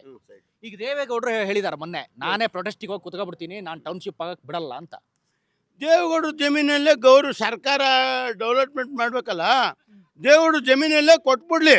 ದೇವೇಗೌಡರು ನಾವೇ ವಿಧಾನಸೌಧ ಬಾವುಟ ಹಾರಿಸಿ ಫಸ್ಟು ಈ ಚೀಫ್ ಮಿನಿಸ್ಟರ್ ಮಾಡ್ದೋ, ತಿರ್ಗಾ ಪ್ರೈಮ್ ಮಿನಿಸ್ಟರ್ ಆಗ್ಬೇಕಾದ್ರೆ ಸೋನಿಯಾ ಗಾಂಧಿನೂ ಜಯಲಲಿತಾ ಮಾಡಿದ್ರು, ಕಾಂಗ್ರೆಸ್ನವರು ಅಲ್ವೇ? ದಿನಕ್ಕೊಂದು ಪಕ್ಷ ಹಿಡಿತಿರಲ್ಲ, ನಾವು ದಿನಕ್ಕೊಂದು ಪಕ್ಷ ಹಿಡಿದ್ರೆ ಅರ್ನಾಡಿ ಅಂತೀರಿ, ನೀವು ಒಂದೊಂದು ದಿನಕ್ಕೊಂದು ಪಕ್ಷ ಹಿಡಿತಿರಲ್ಲ, ನಿಮ್ಮನ್ನೇನು ಅನ್ಬೇಕು ನಾವು ಹೇಳಿ? ನಿಮ್ಮನ್ನೇನು ಅನ್ಬೇಕು ನಾವು? ಈಗ ಅವ್ರನ್ನ CM ಮಾಡಿದ್ದು ನೀವೇನಾ ಅವಾಗ? ಸರ್, ವಿಧಾನಸೌಧದಲ್ಲಿ ಗೋಪಳ್ಳಿ ಮೂರ್ತಿ ಒಬ್ಬರು, ರಾಮನಳ್ಳಿ ಒಬ್ಬರು, ನಾನೊಬ್ಬ ವಿಧಾನಸೌಧ ಬಾವುಟ ಹಾಸಕ್ಕೆ ಹೋದ. ಅಲ್ಲಿ ಹತ್ತಾಕೆ ಹೋದೆ, ಬಿಟ್ಕೊಡ್ದೆ ಹೋದ್ರು. ಕರೆಕ್ಟಾಗಿ 100ಕ್ಕೆ ಮಾತಾಡ್ತೀನಿ, ಬಿಟ್ಕೊಡ್ದೆ ಹೋದ್ರು. ಹುಡುಗರು ನಾನು ಹತ್ತೀನಿ ಅಂದರು, ನೀ ಹತ್ತಾಕೆ ಹೋದ್ರು ಜಾರಿ ಬೀಳೋರು. ಅಲ್ಲಿ ಮೋಲ್ಡ್ ಹಾಕಿತ್ತು, ಮರ ತಂದು ಕಾಲ್ಗಸ್ತಿ ಬಾವುಟ ಹಾಸ್ತ, ಎಗಡೆನ ಬಾತ್ರೂಮ್ ಕಳಿಸ್ತಾ. ಉದಯಂಗ ಬಸ್ಸು 33 ಬಸ್ ಬಂದ, ಎಗಡೆ ಬಾತ್ರೂಮ್ ಹೋಗ್ಕೊಂಡ. ದೇವೇಗೌಡರನ್ನ ಮುಖ್ಯಮಂತ್ರಿ ಮಾಡ್ದ, ಪ್ರಧಾನಿ ಮಾಡ್ದ, ಕುಮಾರಸ್ವಾಮಿ ಮಾಡ್ದ. ಅವರಿಂದ ಹೋಗಿ ನಾನು ಅಲ್ಲಿ 3 ಸಾರಿ ಪಾರ್ಲಿಮೆಂಟ್ ಬಂದಿದ್ದೆ. ಜಾಫರ್ ಶರೀಫ್ ಕಡೆ ಹೋಗಿದ್ನಿ, ಕುಮಾರಸ್ವಾಮಿ ಕಡೆ ಹೋಗಿದ್ನಿ, ದೇವೇಗೌಡ ಕಡೆ ಹೋಗಿದ್ನಿ. ದೇವೇಗೌಡಗೊಂದು ಕಾರು, ಒಂದು ಹಳೆ ಮನೆ ಕೊಟ್ಟವ್ರೆ, ಕೇಳ್ತಾ ಕೊಟ್ಟವ್ರೆ. ನಾನು ದೇವೇಗೌಡರನ್ನ ಸ್ವಾಗತ ಏನು ಮಾಡ್ತೀನಿ ಅಂದರೆ, ಉಪಗ್ರಹ ಮಾಡಬೇಡಿ, ವಯಸ್ಸಾಯಿತು, ನೀವು ಹೆಂಗಸರು ನೋಡಿಕೊಂಡು ಸಂಸಾರ ನೋಡಿಕೊಂಡು ಸದ್ಲೇರಿ. ರೈತರು ಎಲ್ಲ ಆಡ್ಸಿ ಕುತ್ಕೊಳ್ಳಿ ಅಂತ ಮೊಮ್ಮಕ್ಕಳನ್ನೆಲ್ಲ ಆಡ್ಸ್ಕೊಂಡು ಕುತ್ಕೊಂಡು ಎಂಜಾಯ್ ಮಾಡಿ. ನೀವು ಉಪಗ್ರಹ ನೀವು ಮಾಡಬೇಡಿ, ಸತ್ಯಾಗ್ರಹ ಮಾಡಬೇಡಿ. ನೀವು ಬೇಕಿಲ್ಲ. ಒಬ್ಬರು ಕೊಡ್ತಾರೆ ಅಂತ ಒಬ್ರು ಕೊಡಲ್ಲ ಅಂತಾರೆ. ಇದು ದೇಶದ್ದು. ಅಕಸ್ಮಾತ್ ನೀವು ಕೊಡೋಕೆ ಬೇಡ ಅಂದರೆ, ಇಲ್ಲಿ ಟೌನ್ಶಿಪ್ ಬೇಡ ಅಂದರೆ ದೇವೇಗೌಡರ ಮಕ್ಕಳದು ಇರ್ರಿ ಅವ್ರ ಮಕ್ಕಳ ಜಮೀನಲ್ಲೇ ಟೌನ್ಶಿಪ್ ಮಾಡ್ಕೊಳ್ಳಿ, ನಮಗೆ ಕಾಸು ಕೊಟ್ಬಿಡ್ಲಿ, ಇವನ್ನೆಲ್ಲ ಅವರೇ ಮಾಡಿಕೊಳ್ಳಿ. ಈಗ ಕುಮಾರಸ್ವಾಮಿ ಅವರು ದೇವೇಗೌಡರು ಹೋರಾಟ ಮಾಡೋದು ಯಾಕೆ ಹಂಗಾರೆ? ತಮ್ಮ ಜಮೀನು ಉಳಿಸ್ಕೊಳ್ಳೋದಕ್ಕೆ ಏನಕ್ಕೆ? ಕುಮಾರಸ್ವಾಮಿ ದೇವೇಗೌಡರು, ನಾನು ರಾಜಕೀಯ ಬಗ್ಗೆ ಮಾತಾಡಲ್ಲ, ಯಾರೂ ಮಾತಾಡಲ್ಲ. ರಾಜಕೀಯರು ಯಾರು ಒಳ್ಳೋರಲ್ಲ. ಇವತ್ತು ಈ ಕಡೆ ಇರ್ತಾರೆ, ಆ ಕಡೆ ರಸಕ್ಕೂ ಮೊನ್ನೆ ನಮ್ಮ ಮನೆ ಹತ್ರ ಬಂದು ಧಿಕ್ಕಾರ ಹಾಕ್ಸ್ತಿದ್ರು. ನೆನ್ನೆ ದಿನ ರಸಕ್ಕೂ ಅವನೊಬ್ಬ ರೈತನ ಮಗ. ನಾನು ಯಡಿಯೂರಪ್ಪನ ತಾವಿಂದ ಆಗಲಿ ಇನ್ನೊಬ್ಬರ ತಾವಿಂದ ಆಗಲಿ ಎಲ್ಲರೂ ಸುತ್ತಿ ಬಳಸಿ ಮಾತಾಡೋದು, ಧಿಕ್ಕಾರ ಹಾಕ್ಸ್ತಿದ್ರು. ನಾವು ರೈತರಲ್ವೇ? ಇವತ್ತು ಹಿಂಗಿರ್ತಾರೆ, ನಾಳೆ ಹಂಗಿರ್ತಾರೆ. ನೀವೆಲ್ಲ ಹುಟ್ಟಿದ್ರಿ, ಎಲ್ಲೇ ಬೆಳೆದ್ರಿ, ಹಾಸನ ಹುಟ್ಟಿದ್ರಿ, ರಾಮನಗರಕ್ಕೆ ಬಂದ್ರಿ, 9,000 ಚಿಲ್ಲರೆ ಓಟ್ನ ಗೆಲ್ಸಿವೆ ದೇವೇಗೌಡರನ್ನ. ಫಸ್ಟೇ ಬಂದ್ರಿ, ಗೆಲ್ಸಿವೆ. ದೇವೇಗೌಡರು ಸತ್ಯಾಗ್ರಹ ಹಾಕಿ ಮೊಮ್ಮಕ್ಕಳನ್ನ ಆಡಿಸ್ಕೊಂಡು ಮನೇಲಿ ಸದ್ದಿಲ್ಲದೆ, ಚೆನ್ನಮ್ಮ ಹುಷಾರಿಲ್ಲ ನೋಡ್ಕೊಂಡು ಮನೇಲಿರಿ, ಚೆನ್ನಮ್ಮನಿಗೆ ಹುಷಾರಿಲ್ಲ ನೋಡ್ಕೊಂಡು ಮನೇಲಿರಲಿ. ದೇವೇಗೌಡರನ್ನ ನಾವು ಪ್ರಧಾನಿ ಅಂತ ಭಾವಿಸ್ತೀವಿ. ನಾವು ಕರ್ನಾಟಕದಲ್ಲಿ ದೇವೇಗೌಡರು ನಂಬರ್ 1, ಕುಮಾರಸ್ವಾಮಿ ನಂಬರ್ 1 ಆಗ್ಬೇಕಾದ್ರೆ ರೈತರ ಮೇಲೆ ವಿರೋಧ ಮಾಡಬಾರ್ದು, ನಮ್ಗೆ ಎತ್ಕಟ್ಟಬಾರ್ದು. ರೈತರು ನಾವೆಲ್ಲ ಒಂದೇ. ಈಗ ಎತ್ಕಟ್ತಾ ಇರೋರೇ ಕುಮಾರಸ್ವಾಮಿ ಅವರ? ಕುಮಾರಸ್ವಾಮಿನೇ ಫಸ್ಟು ಮಾಡಿದವ್ರು ಅವ್ರು ಸರ್. ಫಸ್ಟ್ ಮಾಡಿದವ್ರೆ ಅವರು. ಇಲ್ಲ 1000 ಮಾತಾಡಬೇಕು. ಫಸ್ಟು ಮಾಡಿದವ್ರೆ ಅವರು. ಯಾವುದು ನಾವು ಕನಸು ಕಂಡಿರಲಿಲ್ಲ ಪ್ರಾಜೆಕ್ಟ್ ಇಲ್ಲ ಆಯ್ತು ಅಂತ. ಕುಮಾರಸ್ವಾಮಿನೇ ಅವತ್ತು ಅವ್ರು ಏನೋ ಮಾಡೋಕ್ಕೆ ಬಂದರು, ಜನ ವಿರೋಧ ಆಯಿತು, ಅವರು ಒತ್ತಡ ಕೊಡಲಿಲ್ಲ, ಹೊರಟೋದ್ರು. ಆ 2 ಜೂನು 2 ಸಾರಿ ಮುಖ್ಯಮಂತ್ರಿ ಆದರು. ಯಡಿಯೂರಪ್ಪನ ಕಡೆಯಿಂದ ಆದರು, ಕಾಂಗ್ರೆಸ್ ಕಡೆಯಿಂದ ಆದರು. ಅವತ್ತು ತೆಗೆದಾಕ್ಬೇಕಾಗಿತ್ತು. ನಿಮ್ಮನ್ನ ಕೆಲವು ರಾಜಕಾರಣಿಗಳು ಎತ್ಕಡ್ತಾ ಇದ್ದಾರೆ, ಹಾಗಾಗಿ ನೀವು ಕೊಡಕ್ಕೆ ಬಂದಿದ್ದೀರಿ ಅಂತ ಆರೋಪ ಮಾಡ್ತಾ ಇದ್ದಾರೆ. ಇಲ್ಲ ನಾವು ಸ್ವಂತ ನಮ್ಮ ಇಚ್ಛೆಯಿಂದ ಜಮೀನು ಕೊಡಕ್ಕೆ ಇದ್ದೀವಿ. ನಾವು ಯಾರು ಮಾತು ಕೇಳೋ ಅಂತಾರಲ್ಲ, ನಾವು ಚೆನ್ನಾಗಿ ಬುದ್ಧಿವಂತರು, ಓದಿದ್ದೀವಿ, ತಿಳುವಳಿಕೆ ಇದೆ. ನಾವು ಒಬ್ಬರ ಮಾತು ಕೇಳಲ್ಲ. ನಮ್ಮ ಅನುಕೂಲ, ನಾವು ಬದುಕೋದು, ನಮ್ಮ ಮಕ್ಕಳಿಗೆ ನಾವು ಏನು ಮಾಡಬೇಕು ಅನ್ನೋದು ಒಂದು ನಿಟ್ಟಿನಿಂದ ನಾವು ಇದ್ದೀವಿ. ನಾವು ಯಾರ ಮಾತು ಕೇಳೋ ಅಂತಾರಲ್ಲ. ಯಾಕೆ ಕೊಡಬೇಕು ಅಂತ ಮನಸ್ಸು ಮಾಡಿದ್ದೀರಿ ನೀವೆಲ್ಲ? ಈಗ ನಮ್ಮ ಜಮೀನಲ್ಲಿ ವ್ಯವಸಾಯ ಮಾಡೋ ಅಂಥವ್ರು ಮನೇಲೂ ಸ್ವಲ್ಪ ಕಷ್ಟವಾಗಿದೆ. ಯಾಕೆ ನಮಗೆ ಆಳುಗಳು ಕರ್ಕೊಂಡು ವ್ಯವಸಾಯ ಮಾಡೋಕ್ಕಾಗಲ್ಲ. ಒಂದು ಆ ನೀರಿನ ಬೋರ್ ಹಾಕಿಸ್ತೋ, ಬೋರಲ್ಲಿ ನೀರಿಲ್ಲ. ಮತ್ತೆ ನಾವು ಏನಾರು ಬೆಳೆ ಬೆಳಿಬೇಕು ಅಂತಂದ್ರೆ ಕೆರೆ ನೀರು ತಕೊಂಡ್ರೆ ರೋಗ ಹೊಡಿತವೆ. ಜೋಳ ಹಾಕಿದ್ರೆ ಬರೀ ಕಳೆ. ನೀರು ತಕೊಂಡ್ರೆ ಯಾಕೆ ರೋಗ ಬರ್ತದೆ? ಯಾಕೆ ನೀರು ಆಸಿಡ್ ನೀರು ಕೊಳಚೆ ನೀರು ಸರಿ ಇಲ್ಲ. ಆ ಕೆರೆ ನೀರಲ್ಲಿ ಏನ್ ಬೆಳೀತಾರೆ ಅಂತಂದ್ರೆ ಜೋಳ ಅಂತ ಔಷಧಿ ಹೊಡ್ಕೊಂಡು ಬೆಳೀತಾರೆ. ಈಗ ನಮ್ಮನೇಲಿ ಔಷಧಿ ಹೊಡೆಯೋರಂತವ್ರು ಇಲ್ಲ, ನಾವು ಬೆಳೆಯೋಕ್ಕಾಗೋದಿಲ್ಲ. ಈ ತೆಂಗಿನ ಮರಗಳಿಗೂ ಇದು ರೋಗ ಬರುತ್ತೆ, ಇದು ಏನು ಗರಿ ರೋಗ ಅಂತ ಆ ನೀರಲ್ಲಿ. ಹಾಗಾಗಿ ಫಸಲು ಅದ್ರಲ್ಲೂ ಕಡಿಮೆ. ನಾವು ಮಾಡೋಕ್ಕಾಗೋದಿಲ್ಲ ವ್ಯವಸಾಯ. ಈಗ ನೋಡೋದಕ್ಕೆಲ್ಲ ಬಹಳ ಹಸಿರು ಕಾಣಿಸುತ್ತೆ, ಊರು ಬಹಳ ಚೆನ್ನಾಗಿ ಕಾಣಿಸುತ್ತೆ. ಹಂಗಾದ್ರೆ ನೀವು ಬೆಳೆ ಆ ರೀತಿ ಬರ್ತಾ ಇಲ್ಲ ಅಂತ? ಬರ್ತಾ ಇಲ್ಲ. ಆ ಕೆಲವೊಂದು ಜನಗಳು ಇರೋರು ಇದು ಔಷಧಿ ಹೊಡೆಸ್ತಾರೆ, ಮಾಡ್ತಾರೆ ವ್ಯವಸಾಯ, ಒಪ್ಕೊಂತೀನಿ. ಒಂದು ಈ ಭಾಗದಲ್ಲಿ ಇರೋ ಜನಗಳು ಏನ್ ಗೊತ್ತಾ, ಈಗ ಫುಲ್ ಎಲ್ಲ ಸರ್ವೆ ಮಾಡಿ ಕೆಲವೊಂದು ಜಮೀನುಗಳಲ್ಲಿ ವ್ಯವಸಾಯ ಮಾಡ್ತಿದ್ದಾರೆ. ಇನ್ನೂ ಒಂದು ಕೆಲವರು ಪಾಳು ಬಿದ್ದವೆ. ಆ ಸತ್ತೆ ಸಬರು ಹಾವು ಮತ್ತೆ ದನಗಳು ಒಳಗೇರಿ ಕೆರೆಯಲ್ಲಿ ಮೇಯ್ಸೋ ಭಾಗದಲ್ಲಿ ಎಲ್ಲ ಪಾಳು ಬಿದ್ದವೆ. ಅದರಲ್ಲಿ ಏನು ಬೆಳೆಯ ನಾವು? ಹೀಗಾಗಿ ನಮಗೆ ಈ ಸೌಲಭ್ಯ ತುಂಬ ಅನುಕೂಲ ಆಗೈತೆ. ಒಳ್ಳೆ ಯೋಜನೆ. ಒಳ್ಳೆ ದರ ಕೊಟ್ಟಿದ್ದಾರೆ, ಭೂಮಿಗೆ ಬೆಲೆ ಕೊಟ್ಟಿದ್ದಾರೆ. ಭೂಮಿಗೆ ಬೆಲೆ ಇನ್ನೂ ಹೆಚ್ಚಿಗೆ ಕೊಟ್ಟಿದ್ರು ರೈತ ನಮ್ಗೆ ಉಪಕಾರ ಆಗೋದು. ಇವಾಗ ಇವ್ರು ಇಷ್ಟು 1.5 ಕೋಟಿಯಿಂದ 2.5 ಕೋಟಿವರೆಗೂ ಹೆಚ್ಚಿಸಿದ್ರು. ಇನ್ನೂ ಒಂದು 50 ಲಕ್ಷ ಕೊಟ್ಟಿದ್ರೆ ನಮಗೆ ಒಳ್ಳೇದಾಗೋದು. ಜಮೀನು ದೋಸೆ ಕಡಿಮೆನೇ ರೈಟು, ಆದರೆ ವಿಧಿ ಇಲ್ಲ. ಈ ರೆಡ್ ಝೋನ್ ಮಾಡೋದ್ರಿಂದ ನಮ್ಗೆ 20 ವರ್ಷದಿಂದ ಮಾರಬೇಕಂದ್ರೆ ಯಾರು ತಗೊಳ್ಳಲ್ಲ ಜಮೀನು. ಇದು ಕಡಿಮೆ ನಾವೇ ಕೇಳ್ತಾರೆ. ಒಂದು 50,000ಕ್ಕೆ ನಾನೇ ಮಾರಿದ್ದೀನಿ 1 ಎಕರೆ. ಹಾಗಾಗಿ ಭಾಳ ಕಷ್ಟ ಇದೆ ವ್ಯವಸಾಯ ಮಾಡೋಕ್ಕೆ. ಈ ಕೂಲಿ ಕರೆದ್ರೆ ಕೂಲಿಗಳು ರೈಟು ಜಾಸ್ತಿ. ಹಾಗಾಗಿ ನಾವು ಜಮೀನಲ್ಲಿ ಯಾರೋ ದುಡ್ಡು ಫೋಲ್ ಮಾಡ್ಬೋದು, ಏನೋ ಮಾಡ್ಬೋದು. ನಾವು ಆ ಥರ ಮಾಡೋದಿಲ್ಲ. ನಾವು ಸೈಟ್ಗೆ ಹೋಯ್ತೀವಿ ಎಲ್ಲ. ಸೈಟ್ ತಗೊಂಡು ಕೊಡ್ತಾರಂತೆ ಸೈಟ್ ಎಲ್ಲ. ಸೈಟು ಒಂದು ಅಭಿವೃದ್ಧಿ ಮಾಡಿ ಒಂದು ಜಾಗ ಎಲ್ಲ ನಿರ್ದಿಷ್ಟವಾದ ಗುರುತು ಮಾಡ್ತಾರೆ. ಆ ಜಾಗದಲ್ಲಿ ಒಂದು 50-50 ಅಂತ ಅಂದರೆ 1 ಎಕರೆಗೆ 8 ಸೈಟು. ಆಗ ಆ ಸೈಟಿನ ಬೆಲೆ ಬಂದು 1 ಕೋಟಿ ಆಯ್ತದೆ ಅಂತ ಒಂದು ಸೈಟ್ಗೆ ಹೇಳ್ತಾ ಇದ್ದಾರೆ. ಅಭಿವೃದ್ಧಿ 8 ಕೋಟಿ ಆಗುತ್ತೆ. ನಮಗೆ ಸಾಕು ಮಕ್ಕಳಿಗೆ ಎಜುಕೇಶನ್ ಉಳಿದತ್ತು ಒಂದು ಅರ್ಧ ಎಕರೆ ದುಡ್ಡು ತಕ್ಕ. ನೋಟಿಫಿಕೇಶನ್ ಆಗಿದೆ ಅಲ್ಲ, ಅದ್ರಲ್ಲಿ ನಿಮ್ಮ ಜಮೀನೆಲ್ಲ ಇದೆಯಾ? 2.5 ಎಕರೆ ಇದೆ. ಯಾರು ಕೂರಿಸಿದಾರ ಇಲ್ಲಿ ಪ್ರತಿಭಟನೆ? ಅಲ್ಲ ಸರ್, ಇದು ಜಮೀನ್ದು ರೆಡ್ ಝೋನ್ ಮಾಡಿದ್ದು ಕುಮಾರಸ್ವಾಮಿ, ಅರ್ಥ ಆಯ್ತಾ? ಅವರು ತಂದ್ಬಿಟ್ಟು ಪಾಪ ಇವ್ರು ಡಿ ಕೆ ಶಿವಕುಮಾರ್ಗೆ ಹಾಕೋದು ತಪ್ಪದು ಅಲ್ವಾ? ಅವ್ನು ಮಾಡೋದು ಮಾಡ್ಬಿಟ್ಟು ಹೊಂಟೋದ. ರೆಡ್ ಝೋನ್ ಕ್ಯಾನ್ಸಲ್ ಮಾಡಲಿ ಅಲ್ವಾ? ತಪ್ಪೇನಿಲ್ಲ, ಕ್ಯಾನ್ಸಲ್ ಮಾಡೋಕ್ಕೆ ತಾಕತ್ತಿಲ್ವ ಅವನು? ಕೇಂದ್ರ ಸಚಿವ ಕ್ಯಾನ್ಸಲ್ ಮಾಡಲಿ ಬಿಡಿ. ಯಾರು ಕಿತ್ತಾಡೋದಿಲ್ಲ. ರೈತರುಗಳು ಯಾಕೆ ಕಿತ್ತಾಡ್ತಾರೆ? ಎಲ್ಲ ಅಣ್ತಮ್ಮ ಇದ್ದಂಗೆ ಅಲ್ವಾ? ಒಂದೇ ನೀವು ಒಂದೇ, ಅವರು ಒಂದೇ. ಓಕೆ ಅಲ್ವಾ? ಇವಾಗ ರೆಡ್ ಝೋನ್ ಮಾಡಿದಾರಲ್ವಾ, ಅವರೇ ಮಾಡಿರೋದು 2006ಕ್ಕೆ 6ರಲ್ಲಿ ಮಾಡಿರೋದು. ಕ್ಯಾನ್ಸಲ್ ಮಾಡಲಿ ಬಿಡಿ. ಕ್ಯಾನ್ಸಲ್ ಮಾಡ್ರೆ ಏನು ಪ್ರಾಬ್ಲಮ್ ಇಲ್ವಲ್ಲ? ಏನು ಸರ್? ಅಲ್ಲ, ಏನು ಪ್ರಾಬ್ಲಮ್? ಕ್ಯಾನ್ಸಲ್ ಮಾಡಲಿ. ಯಾಕೆ ಮಾಡಲ್ಲ ಅದನ್ನ? ಅದೇ ಮಾಡ್ತಲ್ಲ, ಪ್ರಾಜೆಕ್ಟ್ ಅವನೇ ತಂದು ಕೊಟ್ಟಿದ್ದು. ಯಾವುದೋ ಹೇಳಕ್ ಕೇಳಿಸಿ, ಕುಮಾರಸ್ವಾಮಿ ಮಾಡಿದ್ದು. ಆ ಕ್ಯಾನ್ಸಲ್ ಕುಮಾರಸ್ವಾಮಿ ರೆಡ್ ಝೋನ್ ಮಾಡಿದ್ರು, ಕ್ಯಾನ್ಸಲ್ ಮಾಡಲಿ. ಅವಾಗ ಮಾಡಿದ್ರಲ್ವಾ? ಇವಾಗ ರೆಡ್ ಝೋನ್ ಕ್ಯಾನ್ಸಲ್ ಮಾಡಿದ್ರೆ ಯಾವುದು ಕಿತಾಪತಿ ಇಲ್ಲ, ಊರಲ್ಲೂ ಕಿತಾಪತಿ ಏನಿಲ್ಲ. ಇವನೇ ಮಾಡಿರೋದು, ಕುಮಾರಸ್ವಾಮಿ ಮಾಡೋರಲ್ವಾ? ಕ್ಯಾನ್ಸಲ್ ಮಾಡಲಿ ಬಿಡಿ ಅಲ್ವಾ? ಇವಾಗ ಡಿ ಕೆನೂ ಬರಲ್ಲ, ಅವನು ಬರಲ್ಲ. ಕ್ಯಾನ್ಸಲ್ ಮಾಡಲಿ. ಯಾಕೆ ಮಾಡ್ತಾ ಇಲ್ಲ? ಅದೇನೆ ಕೇಳ್ತಾರೆ. ಹೇಳಿದಾರೆ ಮೊನ್ನೆ, ಈಗ ಯಾರು ಕೊಡ್ತಾರೋ ಕೊಡ್ಲಿ, ಕೊಡೋರು ತಗೊಳ್ತೀವಿ, ಕೊಡದಿದ್ದವ್ರು ಬಿಡ್ತೀವಿ. ಸರ್ ಹಂಗಲ್ಲ, ನಮ್ಮೂರಲ್ಲಿ ಏನು ಗೊತ್ತಾ, ಅಳ್ಳಸಂದ್ರ ನಾವೆಲ್ಲ ಒಗ್ಗಟ್ಟು, ಯಾರು ಕೊಡಲ್ಲ. ಕ್ಯಾನ್ಸಲ್ ಮಾಡಲಿ ಬಿಡಿ. ಯಾರಳಿ ಕುಮಾರಸ್ವಾಮಿ ಅವರು ಮಾಡಿದ್ರಲ್ಲ ರೆಡ್ ಝೋನು, ಕ್ಯಾನ್ಸಲ್ ಮಾಡಲಿ ಬಿಡಿ. ಯಾರು ಕೊಡಲ್ಲ. ಸರ್, ಈಗ ಯಾಕೆ ಜಮೀನು ಕೊಡ್ತಾ ಇದ್ದೀರಿ ಅಂತ ನೀವೆಲ್ಲರೂ ಹೇಳ್ತಾ ಇದ್ದೀರಿ. ಯಾಕಾಗಿ ಇಲ್ಲಿ ನೀವು ಪ್ರೊಟೆಸ್ಟ್ ಕೂತಿದ್ದೀರಿ? ಈಗ ಕೆಲವರು ಕೊಡಲ್ಲ ಅಂತ ಹೇಳ್ತಾ ಇದಾರೆ, ನೀವು ಕೊಡ್ತೀವಿ ಅಂತ ಹೇಳ್ತಾ ಇದ್ದೀರಿ. ಏನು ನಿಜವಾದ ಒಂದು ವಿಚಾರ? ನಿಮ್ಮ ಪ್ರಶ್ನೆ ಬೇರೆ, ನಾನು ಮಾತಾಡೋದು ಬೇರೆ.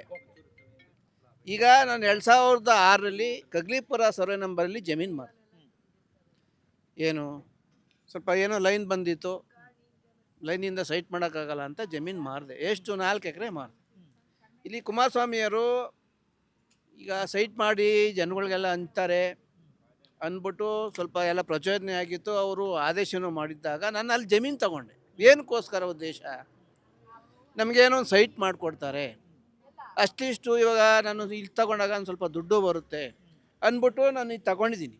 ಏನು ಜಮೀನು 2008ರಲ್ಲಿ 2 ಎಕರೆ 1 ಎಕರೆ 26 ಕುಂಟೆ ಜಮೀನು ತಗೊಂಡಿದ್ದು. ಉದ್ದೇಶ ಏನು? ಇಲ್ಲಿ ಡೆವಲಪ್ ಮಾಡ್ತಾರೆ, ಸೈಟ್ ಮಾಡ್ತಾರೆ, ನಮ್ಗೆ ಅದರಿಂದ ಪ್ರಾಫಿಟ್ ಆಗುತ್ತೆ. ಯಾರು ಮಾಡಿದ್ದು? ಕುಮಾರಸ್ವಾಮಿಯವರು ಆದೇಶ ಆದಮೇಲೆ ನಾನು ಜಮೀನು ತಗೊಂಡಿದ್ದು. ಈ ಉದ್ದೇಶ ಏನು? ನನಗೆ ಸೈಟ್ ಬರುತ್ತೆ ಅಂತಲೇ ಉದ್ದೇಶ. ನಾನು ಅಲ್ಲಿ ಕಳ್ಕೊಂಡೆ ಸ್ವಾಮಿ ಜಮೀನು. ಅಲ್ಲಿ ಲೈನ್ ಬಂದಿತ್ತು. ಇವತ್ತು 10 ಕೋಟಿ ಎಕರೆಯಲ್ಲಿ ನಾನು ತಗೊಂಡಿದ್ದು 14.5 ಲಕ್ಷ ಎಕರೆ ಜಮೀನು. ಇವರು ಮಾಡಿಬಿಟ್ಟು ಏನು ಮಾಡಿದ್ರು? ಟುಸ್ಪಟಾಕಿ ಆಗೋದು. ತಿರ್ಗಾ ಏನು ಮಾಡಿದ್ರು? ಅದಾಗಲೇ ಇದಾಗಂತ ರೆಡ್ ಝೋನ್ ಬಿಟ್ಬಿಟ್ಟು 20 ವರ್ಷದಿಂದ ನಾವು ಅಲ್ಲಿ ಬೋರ್ ಹಾಕ್ಸಿದ್ರೆ ನೀರು ಸಿಕ್ಕಲ್ಲ, ವ್ಯವಸಾಯ ಮಾಡೋಕ್ಕೆ ವಿಧಿ ಇಲ್ಲ, ಆಳುಗಳು ಸಿಕ್ಕಲ್ಲ, ಏನೂ ಇಲ್ಲ. ಈಗ ಡಿ ಕೆ ಸಾರ್ ಅವರು ಭಾರಿ ಯೋಜನೆ ಮಾಡಿದ್ದಾರೆ. ನಾನು ಕೊಡೋಕೆ ರೆಡಿಯಾಗಿದ್ದೀನಿ. ತಗೊಂಡೋಗಿ ನೋಡಿ ಫೋಟೋ ಇಟ್ಕೊಳ್ಳಿ, ನಾನೆಲ್ಲ ರೆಡಿ ಮಾಡಿ. ಇನ್ನು ಸೈಟ್ ಬೇಕು, ಜಮೀನು ಬೇಕು, ದುಡ್ಡು ಬೇಕು. ಬೇರೆ ಕಡೆ 1-2 ಎಕರೆ ಜಮೀನು ತಗೊತೀನಿ. ನೋಡಿ ಇಲ್ಲಿ ಬರೆದಿದ್ದೀನಿ, ಇಲ್ಲಿ ಮಾರಾಟ ಮಾಡಿ ಬೇರೆ ಕಡೆ 2 ಎಕರೆ ಜಮೀನು ತಗೊತೀನಿ. ಇಲ್ಲಿ ಬರೋ ದುಡ್ಡು ಒಳ್ಳೆ ದುಡ್ಡು ಕೊಡ್ತಾ ಇದ್ದಾರೆ. 2.5 ಕೋಟಿಯಿಂದ 2 ಕೋಟಿ 14 ಲಕ್ಷದಿಂದ 2 ಕೋಟಿ 40 ಲಕ್ಷ ಕೊಡ್ತಾ ಇದ್ದಾರೆ. ರೋಡ್ ಇರೋದು 2 ಕೋಟಿ 40, ಒಳ್ಳೆ ದುಡ್ಡು. ನಾನು ತಗೊಂಡಿರೋದು ಎಷ್ಟು? 14 ಲಕ್ಷ. ನಾನು ಮಾರಿದ್ದು 50 ಲಕ್ಷ, ಇವಾಗ 10 ಲಕ್ಷ ಕೋಟಿ. ಇವ್ರ ಉದ್ದೇಶ ಏನು? ಇಲ್ಲಿ ನನಗೆ ಹೇಳಿ ಇಲ್ಲಿ ಕೊಡಿಸಿದ್ದು ಇವ್ರು ಸೈಟ್ ಮಾಡ್ತಾ ಇದ್ದಾರೆ ಅಂತ, ಕುಮಾರಸ್ವಾಮಿಯನ್ನು ಸೈಟ್ ಮಾಡ್ತಾ ಇದ್ದಾರಂತೆ. ಯಾಕೆ ಮಾಡಲಿಲ್ಲ ಇವರು? ಅವಾಗ ಮಾಡ್ಬೋದಾಗಿತ್ತಾನೆ. ಈಗ ರೆಜ್ಯೂಮ್ ಮಾಡಿಬಿಟ್ಬಿಟ್ಟು 20 ವರ್ಷದಿಂದ ನಾನು ಕಾಯ್ತಾ ಇದ್ದೀನಿ, ಏನೂ ಮಾಡಲಿಲ್ಲ. ಅಲ್ಲಿ ವ್ಯವಸಾಯ ಮಾಡೋಕ್ಕಾಗಲ್ಲ, ಆಳುಗಳು ಸಿಕ್ಕಲ್ಲ, ಇದು ಮಾಡಲಿಲ್ಲ. ನನಗೆ ತುಂಬ ಖುಷಿಯಾಗಿದೆ. ನಾನು 16 ಕುಂಟೆ ದುಡ್ಡು ತಗೊತಾ ಇದ್ದೀನಿ, ಈ 1 ಎಕರೆ 10 ಗುಂಟೆ ಸೈಟ್ ತಗೊತಾ ಇದ್ದೀನಿ. ಒಳ್ಳೆ ಮಗ, ಎಜುಕೇಷನ್ ಮಾಡಿದ್ದಾನೆ, ಅವ್ನಿಗೊಂದು ಒಳ್ಳೆ ಕೆಲಸ ಕೊಡ್ತೀನಿ ಅಂತ ಹೇಳೋರು. MBA ಮಾಡಿದ್ದಾನೆ ಮಗ. ಇಲ್ಲೇ ಏನೋ IT BT ಫ್ಯಾಕ್ಟ್ರಿ ಬರ್ತವೆ ಈಗ ಜಮೀನು ಕೊಟ್ಟವ್ರಿಗೆ ಕೆಲಸನೂ ಕೊಡ್ತೀವಿ ಅಂತ ಹೇಳಿದ್ದಾರೆ. ಹೌದು, ವ್ಯವಸಾಯ ಮಾಡೋರಿಗೆ, ಓದಿರೋರಿಗೆ, ಎಜುಕೇಷನ್ ಮಾಡೋರು ಕೆಲಸ ಕೊಡ್ತೀವಿ ಅಂತ ಹೇಳವ್ರೆ. ನನ್ನ ಮಗ ಉದ್ಯೋಗ MBA ಮಾಡಿದ್ದಾನೆ, ಆಲ್ರೆಡಿ ಕೆಲ್ಸಕ್ಕೆ ಹೋಗ್ತಾನೆ. ಅವನು ಎಲ್ಲಿಗೆ ಮಾರತಳ್ಳಿಗೆ ಹೋಗ್ತಾನೆ ದೂರ. ಇಲ್ಲಿ ಬಂದು ಕೆಲಸ ಮಾಡಲಿ ಬಿಡಿ ಸ್ವಾಮಿ. ನಮ್ಗೆ ಅವನಿಗೂ ಅನುಕೂಲ ಆಗುತ್ತೆ, ಅವ್ನ ಹೆಂಡತಿ ಮಕ್ಕಳಿಗೆ ಅನುಕೂಲ ಆಗುತ್ತೆ, ನಮಗೂ ಅನುಕೂಲ ಆಗುತ್ತೆ. ಇಲ್ಲಿ ನಾಳೆ ದಿನ ಸೈಟ್ ಬರೋದು, ನಾಳೆ ದಿನ ಏನಕ್ಕೋ ಫ್ಯಾಕ್ಟ್ರಿ ಕೊಡ್ತೀವೋ, ಡೆವಲಪ್ಮೆಂಟ್ ಕೊಡ್ತೀವೋ, ಏನಕ್ಕೋ ನಮ್ಗೆ ಅನುಕೂಲ ಆಗುತ್ತೆ ಸ್ವಾಮಿ. ಇವ್ರು ಮಾಡ್ತಾ ಇರೋದು ಸರಿ, DK ಸಾರು ಮಾಡ್ತಾ ಇರೋದು ಸರಿ. ಕುಮಾರಸ್ವಾಮಿ ವಿರೋಧ ಮಾಡಬಾರ್ದು. ನಾನು ಹೇಳ್ತಾ ಇರೋದು ಇಷ್ಟೇ, ನಮಗೆ ಅನುಕೂಲ ಆಗಿದೆ. ನಾನು ಜಮೀನು ಕಳ್ಕೊಂಡಿದ್ದೀನಿ, ಭಾರಿ ರೈತ. ನಾನು ಭತ್ತ ಬೆಳೆದಿದ್ದೀನಿ, ರೇಷ್ಮೆ ಬೆಳೆದಿದ್ದೀನಿ, ಟೊಮಾಟೊ ಬೆಳೆದಿದ್ದೀನಿ, ಎಲ್ಲ ಬೆಳೆದಿದ್ದೀನಿ ನಾನು ನಮ್ಮ ಜಮೀನಲ್ಲಿ. ಆ ಲೈನ್ ದೇಶದಿಂದ ಮಾರ್ಬಿಟ್ಟೆ. ಲೈನ್ ಬಂತು, ಪವರ್ ಲೈನ್ 3 ಲೈನ್ ಬಂತು. ಇಲ್ಲ ಮಾರ್ತಾ ಇಲ್ಲ ಜಮೀನು ನಾನು. ಇಲ್ಲೇನಾಯಿತು, ಕುಮಾರಸ್ವಾಮಿ 2006 ಇದು ಮಾಡಿದಾಗ ಇಲ್ಲಿ ಏನೋ ಸೈಟ್ ಮಾಡಿಕೊಡ್ತಾರಂತೆ, ಭಾರಿ ಬೆಲೆ ಬರುತ್ತೆ, ಅನುಕೂಲ ಆಗುತ್ತೆ ಜನಗಳಿಗೆ, ಎಲ್ಲ ಡೆವಲಪ್ ಆಗುತ್ತೆ, ಎಲ್ಲ ಅನುಕೂಲ ಆಗುತ್ತೆ ಜನಗಳಿಗೆಲ್ಲ, ರೈತರಿಗೆಲ್ಲ ಅನುಕೂಲ ಆಗುತ್ತೆ ಅಂದ್ಬಿಟ್ಟು ಇವ್ರು ಮಾಡಿಬಿಟ್ಟು ಮಾಡಲು ಇಲ್ಲ. ಈ ಕಡೆ ಅಡ್ಗ ಮೇಲೆ ದೀಪ ಹಾಕ್ಬಿಟ್ಟು ಈ ಕಡೆನಲ್ಲಿ ಈ ಕಡೆ ನಾವೇನು ಮಾಡೋದು? ಈಗ ಕೆಲವ್ರು ಹೇಳ್ತಾ ಇದ್ರು 80% ನಾವು ಕೊಡಲ್ಲ ಅಂತ ಹೇಳ್ತಾ ಇದೀವಿ ರೈತರು, 20% ಮಾತ್ರ ನೀವು ಹೋರಾಟ ಮಾಡ್ತಾ ಇದ್ದೀರಿ ಅಂತ ಕೆಲವರು ಆರೋಪ. ಇಲ್ಲ ಸ್ವಾಮಿ, ಎಲ್ಲ ಒಪ್ಕೊಂಡಿದ್ದಾರೆ. ಈಗ ಆಲ್ರೆಡಿ ಎಲ್ಲ ನಾನು JDAB ಆಫೀಸ್ಗೆ ಹೋಗಿ ಬಂದಿದ್ದು. ಅಲ್ಲಿ ಜನ ರಶ್ಶು ಎಲ್ಲ ಕೊಡ್ತಾ ಇದ್ದಾರೆ, ಎಲ್ಲ ಅರ್ಜಿ ಕೊಡ್ತಾ ಇದ್ದಾರೆ. ಈ ಥರ ನನ್ನ ತಗೋಪ್ಪ, ನನ್ನ ದುಡ್ಡು ಕೊಡು, ನನ್ನ ಸೈಟ್ ಕೊಡು ಅಂತೆಲ್ಲ ನಾನು ಇವಾಗ ಹೋಗಿ ಬಂದಲ್ಲ. ರೈತರೆಲ್ಲ ನೀವು ಅಲ್ಲಿ ಹೋಗಿ ಕೊಡ್ತಾ ಇದ್ದೀರಿ? ಹೌದು ಸ್ವಾಮಿ, ಹೌದು. ಈಗ ನಾನು ಹೊಸೂರು ಸರ್ವೆ ನಂಬರ್ ಇಷ್ಟು ದಿನ ಕಾಯ್ತಾ ಇದ್ದೆ. ಇದಕ್ಕೆ ಇವತ್ತಿನ 3 ದಿನ 2 ದಿನ ಆಗಿದೆ. ಇವರು ಇದು ಮಾಡಿ ನಾನು ಆಲ್ರೆಡಿ ಕೊಟ್ಟು ಬಂದಿದ್ದೀನಿ. ಈಗ 80% ಕೊಡೋರೇ ಆಗ್ಬಿಟ್ಟಿದಾರ? ಹೌದು ಸ್ವಾಮಿ, 80% 90% ಕೊಡ್ತಾರೆ ಸ್ವಾಮಿ. ಇವ್ರು ಯಾರೋ ಎಲ್ಲ ಲೋಕಲ್ ಅವರು, ಅವ್ರ ಕಡೆಯಿಂದಾನೇ ಗೊತ್ತಿಲ್ಲ, ಏನೂ ಗೊತ್ತಿಲ್ಲ, ಎಲ್ಲ ಇದು ಮಾಡ್ತಾ ಇದ್ದಾರೆ. ಸುಮ್ಮನೆ ಅವ್ರಿಗೆ ಎತ್ಕಟ್ಟಿ ಸುಮ್ಮನೆ ಇದು ಮಾಡ್ತಾ ಇದ್ದಾರೆ ಕುಮಾರಸ್ವಾಮಿ ಕಡೆಯವರು. ಅಲ್ಲಿ ನೀವೆಲ್ಲ ಈಗ ಮುಖ್ಯಮಂತ್ರಿಗಳ ಕಡೆಯವರು, ಹಂಗಾಗಿ ನಿಮ್ಮನ್ನು ಕೂರಿಸಿದ್ದಾರೆ? ಇಲ್ಲ ಸ್ವಾಮಿ, ನಾನು ಕೃಷಿ ಸ್ವಾಮಿ, ವ್ಯವಸಾಯದಾರ. ನನ್ನ ಪಕ್ಕ ವ್ಯವಸಾಯದ ಸ್ವಾಮಿ. ನಾನು SLC ಫೇಲ್ ಆಗಿದ್ರು ವ್ಯವಸಾಯ ಮಾಡಿದ. ರೇಷ್ಮೆ, ಟೊಮಾಟೊ ಎಲ್ಲ ಬೆಳೆದಿದ್ದೆ. ನೀವು ಯಾರ ಕಡೆಯವರು ಅಲ್ಲ ಹಂಗಾದ್ರೆ? ಇಲ್ಲ, ನಾನು ರೈತ. ಯಾರು ಒಳ್ಳೆ ಮಾಡ್ತಾರೋ ಅವ್ರ ಕಡೆ. ಹೌದು ಸ್ವಾಮಿ, ನಾನು ರೈತ ಸ್ವಾಮಿ. ನಮ್ಗೆ ಅನುಕೂಲ ಆಗುತ್ತೆ. ಈಗ ಸೈಟ್ ಕೊಡ್ತಾ ಇದ್ದಾರೆ, ಕೆಲಸ ಕೊಡ್ತಾ ಇದ್ದಾರೆ. ಇಲ್ಲಿ ವ್ಯವಸಾಯ ಮಾಡಿದ್ರೆ ಕೂಲಿ ಆಳು ಸಿಕ್ಕಲ್ಲ, ಬೋರ್ ಹಾಕಿದ್ರೆ ನೀರು ಸಿಕ್ಕಲ್ಲ, ಏನು ವ್ಯವಸಾಯ ಮಾಡೋದು? 9,600 ಎಕರೆಯಲ್ಲಿ 2,500 3 ಎಕರೆ ಖರಾಬ್ ಲ್ಯಾಂಡು ಬರುತ್ತೆ.